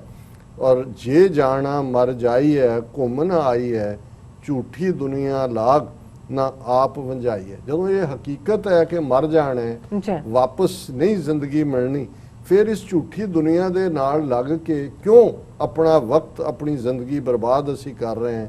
ਬੋਲੀਐ ਸੱਚ ਧਰਮ ਝੂਠ ਨਾ ਬੋਲੀਐ, ਜੋ ਗੁਰ ਦੱਸੈ ਵਾਟ ਮੁਰੀਦਾ ਝੋਲੀਐ। ਝੁਲਣਾ ਤੁਰਨਾ, ਇਹ ਪੋਠੋਹਾਰ ਦਾ ਉਸ ਖਿੱਤੇ ਦੀ ਜ਼ਬਾਨ ਹੈ ਕਿ ਭਾਈ ਅਸੀਂ ਸੱਚ ਦੇ ਉੱਤੇ ਰਹਿਣਾ, ਧਰਮ ਦਾ ਦੀ ਜ਼ਿੰਦਗੀ ਜਿਉਣੀ ਹੈ, ਝੂਠ ਨਹੀਂ ਬੋਲਣਾ। ਤੇ ਜਿਹੜੀ ਮੁਰਸ਼ਦ ਨੇ, ਗੁਰੂ ਨੇ ਸਾਨੂੰ ਵਾਟ ਦੱਸੀ ਹੈ, ਰਾਹ ਦੱਸਿਆ, ਜੋ ਗੁਰ ਦੱਸਿਆ ਵਾਟ ਮੁਰੀਦਾਂ ਝੋਲੀਏ, ਕਿ ਅਸੀਂ ਮੁਰੀਦ ਬਣ ਕੇ, ਫਾਲੋਅਰ ਬਣ ਕੇ ਉਸ ਰਸਤੇ ਤੇ ਝੁਲਨੇ, ਉਸ ਰਸਤੇ ਤੇ ਅਸੀਂ ਤੁਰਨੇ। ਛੈਲ ਲੰਘੇਂਦੇ ਪਾਰ ਗੋਰੀ ਮਨ ਧੀਰਿਆ। ਹੁਣ ਇਸ ਦੇ ਵਿੱਚ ਇੱਕ ਬੜਾ ਖੂਬਸੂਰਤ ਛੈਲ ਬਾਂਕੇ ਜਵਾਨ ਨੇ, ਗੋਰੀ ਮਨ, ਕਮਜ਼ੋਰ ਇਸਤਰੀ ਦਾ ਮਨ ਧੀਰਿਆ, ਹੌਸਲਾ ਕਰਦਾ ਹੈ, ਹੌਸਲਾ ਫੜਦਾ ਹੈ ਕਿ ਕੰਚਨ ਵੰਨੇ ਪਾਸੇ, ਕਿ ਭਾਈ ਜਿਹੜੇ ਧਨ ਪਦਾਰਥ ਵੱਲ ਲੱਗੇ ਹੋਏ ਸੀ, ਅਲਟੀਮੇਟਲੀ ਕਲਵਤ ਚੀਰਿਆ, ਕਿ ਉਹ ਆਰੇ ਦੇ ਨਾਲ ਚੀਰੇ ਜਾਂਦੇ ਨੇ। ਜੀ ਹੁਣ ਇਹ ਮੈਟਾਫਰ ਇਸਤੇਮਾਲ ਕੀਤਾ ਹੈ ਕਿ ਇੱਕ ਦਰਿਆ ਜਾਂ ਨਾਲੇ ਜਾਂ ਇੱਕ ਜਿੱਥੋਂ ਪਾਣੀ ਵਗ ਰਿਹਾ ਹੈ, ਉਸ ਦੇ ਕੰਢੇ ਇੱਕ ਖੂਬਸੂਰਤ ਔਰਤ ਖਲੋਤੀ ਹੈ, ਜਿਹੜੀ ਜ਼ਾਹਰ ਹੈ ਹਿਊਮਨ ਰੂਹ ਦੀ ਗੱਲ ਹੈ, ਔਰ ਉਹ ਦੇਖ ਰਹੀ ਹੈ ਕਿ ਵੀ ਇਹ ਜਿਹੜੀ ਹੈ ਬਾਕੀ ਤਾਂ ਗੁਜ਼ਰ ਰਹੇ ਨੇ ਉੱਥੋਂ, ਤੇ ਉਹ ਜਿਹੜੀ ਹੈ ਉਹ ਉੱਥੇ ਰੁਕੀ ਹੋਈ ਹੈ। ਹੁਣ ਉਹ ਆਪਣੇ ਮਨ ਨੂੰ ਹੌਸਲਾ ਦਿੰਦੀ ਹੈ ਕਿ ਵੀ ਬੇਸ਼ੱਕ ਮੈਂ ਕਮਜ਼ੋਰ ਰੂਹ ਹਾਂ, ਪਰ ਜੇ ਮੈਂ ਰੱਬ ਦੇ ਪਾਸੇ ਲੱਗ ਜਾ ਤੇ ਮੈਂ ਇਸ ਮਾਇਆ ਵਾਲੇ ਦਰਿਆ ਨੂੰ ਕ੍ਰਾਸ ਕਰ ਸਕਦੀ ਹਾਂ। ਔਰ ਜਿਹੜੇ ਦੁਨੀਆ ਦੇ ਵਿੱਚ ਫਸ ਜਾਣਗੇ, ਕਰਵਤ ਚੀਰਿਆ, ਉਹ ਕਰਵਤ ਆਰੇ ਨੂੰ ਕਹਿੰਦੇ ਨੇ। ਉਹ ਦੁੱਖਾਂ ਦੇ ਵਿੱਚ, ਆਰੇ ਨਾਲ ਚੀਰਨਾ ਕੀ ਹੁੰਦਾ? ਦੁੱਖਾਂ।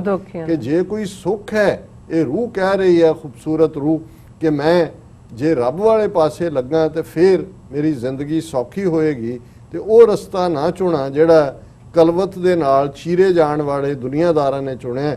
ਔਰ ਫਿਰ ਬਾਬਾ ਫਰੀਦ ਯਾਦ ਕਰਵਾਉਂਦੇ ਨੇ, ਸ਼ੇਖ ਹਯਾਤੀ ਜਗ ਨਾ ਕੋਈ ਥਿਰ ਰਿਹਾ, ਜਿਸ ਆਸਨ ਹਮ ਬੈਠੇ ਕਿਤੇ ਬੈਸ ਕੇ। ਆਪਣੇ ਆਪ ਨੂੰ ਕਹਿੰਦੇ ਹਯਾਤੀ ਹੈ ਜ਼ਿੰਦਗੀ, ਕਿ ਹੇ ਸ਼ੇਖ ਫਰੀਦ, ਦੇਖ ਕੋਈ ਵੀ ਇੱਥੇ ਸਾਰੀ ਹਯਾਤੀ ਨਹੀਂ ਰਿਹਾ, ਹਯਾਤੀ ਮੁੱਕ ਜਾਂਦੀ ਹੈ, ਹਮੇਸ਼ਾ ਨਹੀਂ ਅਸੀਂ ਰਹਿਣਾ।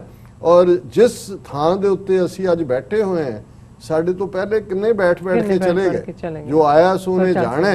ਔਰ ਸ਼ੇਖ ਹਯਾਤੀ ਜਗ ਨਾ ਕੋਈ ਥਿਰ ਰਿਹਾ, ਜਿਸ ਆਸਨ ਹਮ ਬੈਠੇ ਕਿਤੇ ਬੈਸ ਗਿਆ। ਫਿਰ ਉਹਨਾਂ ਨੇ ਮੌਸਮਾਂ ਦੀ ਗੱਲ ਕੀਤੀ ਕਿ ਜਿਵੇਂ ਰੁੱਤਾਂ ਨੇ, ਰੁੱਤਾਂ ਦੇ ਨਾਲ ਕੱਤਕ ਕੂੰਜਾਂ। ਹੁਣ ਕੱਤਕ ਦੇ ਮਹੀਨੇ 'ਚ ਕੂੰਜਾਂ ਵੇ ਮੈਂ ਕੂੰਜ ਵਿਛੜ ਗਈ ਡਾਰੋਂ, ਕਿ ਕੱਤਕ ਦੇ ਮਹੀਨੇ ਦੇ ਵਿੱਚ ਅਸੀਂ ਦੇਖਦੇ ਹਾਂ ਜਿਹੜਾ ਅੱਸੂ ਕੱਤਕ, ਇਹ ਸਾਰੇ ਨੇ ਜਦੋਂ ਜਿਹੜਾ ਉਹ ਕੂੰਜਾਂ ਨੇ, ਕੱਤਕ ਕੂੰਜਾਂ, ਚੇਤ ਡੋ, ਚੇਤ ਦੇ ਮਹੀਨੇ 'ਚ ਅੱਗ। ਹੁਣ ਅਸੀਂ ਵਾਈਲਡ ਫਾਇਰਸ ਦੀ ਵੀ ਗੱਲ ਕਰਦੇ ਹਾਂ ਕਿ ਚੇਤ ਦਾ ਮਹੀਨਾ ਜਿਹੜਾ ਉਹ ਸਾਨੂੰ ਜੰਗਲ ਦੀ ਅੱਗ ਵਾਂਗ ਡਰ ਲੱਗਦਾ ਹੈ।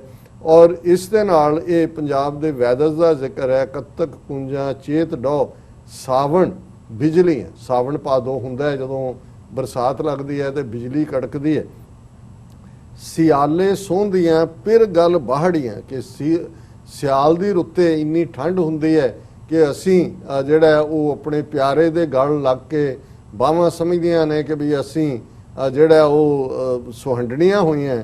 ਚੱਲੇ ਚੱਲਣ ਹਾਰ ਵਿਚਾਰਾ ਲੈ ਮਨੇ, ਇਹ ਉਹਨਾਂ ਨੇ ਮੌਸਮਾਂ ਦੀ ਯਾਦ ਕਰਵਾ ਕੇ ਕਿਹਾ ਕਿ ਅਸੀਂ ਆਪਣੇ ਉਸ ਸਵਾਦਾਂ 'ਚ ਪਏ ਹਾਂ। ਕਦੇ ਅਸੀਂ ਕੂੰਜਾਂ ਵੱਲ ਹੈ, ਕਦੇ ਅੱਗ ਹੈ, ਕਦੇ ਉਹ ਸਾਵਣ ਮਹੀਨੇ ਦੀਆਂ ਬਿਜਲੀਆਂ ਨੇ, ਸਿਆਲ ਦੀਆਂ ਲੰਮੀਆਂ ਰਾਤਾਂ ਨੇ। ਪਰ ਚੱਲੇ ਚੱਲਣ ਹਾਰ ਵਿਚਾਰਾ ਲੈ ਮਨੋ, ਕਿ ਆਪਣੇ ਮਨ ਦੇ ਵਿੱਚ ਇਸ ਗੱਲ ਦੀ ਵਿਚਾਰ ਕਰ ਲੈ ਕਿ ਸਾਰੇ ਤੁਰੇ ਜਾ ਰਹੇ ਨੇ। ਔਰ ਇਹ ਗੰਡੇਂਦਿਆਂ 6 ਮਾਹ ਤੁੜੰਦਿਆਂ ਹਿੱਕ ਖਿਨੋ, ਕਿ 6 ਮਹੀਨੇ, ਕਿਉਂਕਿ ਉਹ ਪੀਰੀਅਡ ਹੁੰਦਾ, ਇੱਥੇ ਵੀ ਸੇਵ ਕਰ ਲੈਂਦੇ ਨੇ ਭਾਵੇਂ ਇਨਕੂਬੇਟਰ 'ਚ ਹੀ ਰੱਖਣ, ਕਿ ਜਿਸ ਵਜੂਦ ਨੂੰ ਬਣਨ 'ਚ 6 ਤੋਂ 9 ਮਹੀਨੇ ਲੱਗਦੇ ਨੇ, ਟੁੱਟਦਿਆਂ ਬਸ ਸਾਹ ਨਿਕਲ ਗਿਆ, ਮੁੱਕ ਗਿਆ। ਕਿਵੇਂ ਉਹਨੂੰ ਗੰਢਿਆ ਸੀ, ਲੇਕਿਨ ਕਿਵੇਂ ਛਿੰਨ ਦੇ ਵਿੱਚ ਗੰਡੇਂਦਿਆਂ 6 ਮਾਹ ਤੁੜੰਦਿਆਂ ਹਿੱਕ ਖਿਨੋ, ਜਿਮੀ ਪੁੱਛਿਆ ਅਸਮਾਨ, ਫਰੀਦਾ ਖੇਵਟ ਕਿਨ ਗਏ। ਹੁਣ ਜਿਹੜੀ ਜ਼ਮੀਨ ਹੈ ਉਹ ਇਹ ਪੁੱਛ ਰਹੀ ਹੈ ਆਸਮਾਨ ਨੂੰ ਕਿ ਈਡੇ ਵੱਡੇ ਵੱਡੇ ਮਲਾਹ ਵੀ ਜਿਹੜੇ ਸਭ ਨੂੰ ਪਾਰ ਲਗਾਉਂਦੇ ਸੀ, ਵੱਡੇ ਵੱਡੇ ਆਗੂ, ਵੱਡੇ ਵੱਡੇ ਲੋਕ ਕਿੱਥੇ ਗਏ? ਜਿਮੀ ਪੁੱਛਿਆ ਆਸਮਾਨ, ਫਰੀਦਾ ਖੇਵਟ ਕਿਨ ਗਏ, ਜਾਲਣ ਗੋਰਾਂ ਨਾਲ ਉਲਾਮੇ ਜੀ ਸਹੇ। ਔਰ ਇਹਦਾ ਜਵਾਬ ਹੈ ਕਿ ਭਾਈ ਉਹ ਤਾਂ ਦੁੱਖ ਸਹਾਰਦੇ ਰਹੇ ਕਬਰਾਂ ਦੇ ਨਾਲ ਨੇ, ਲੇਕਿਨ ਜਿਹੜੀ ਜਿੰਦ ਹੈ ਜਦੋਂ ਉਹਦੀ ਆਨਸਰੇਬਿਲਿਟੀ ਹੋਈ, ਅਕਾਊਂਟੇਬਿਲਿਟੀ ਹੋਈ, ਤੇ ਉਸ ਨੂੰ ਦੁੱਖ ਸਹਿਣੇ ਪੈਣਗੇ। ਇਹ ਅਲਟੀਮੇਟ ਹਕੀਕਤ ਹੈ। ਔਰ ਮੈਸੇਜ ਇਹੀ ਹੈ ਕਿ ਆਪਣੇ ਹਰ ਪਲ ਨੂੰ ਰੱਬ ਦੀ ਯਾਦ 'ਚ ਔਰ ਆਪਣੀ ਜ਼ਿੰਦਗੀ ਨੂੰ ਇਨਸਾਨੀਅਤ ਦੀ, ਖਲਕਤ ਦੀ ਸੇਵਾ 'ਚ ਗੁਜ਼ਾਰੋ। ਔਰ ਇਆਸ਼ੀ ਜਿਹੜੀ ਹੈ ਇਨ ਦਾ ਐਂਡ ਜ਼ਿੰਦਗੀ ਦਾ ਵੇਸਟ ਹੋਣਾ ਹੈ।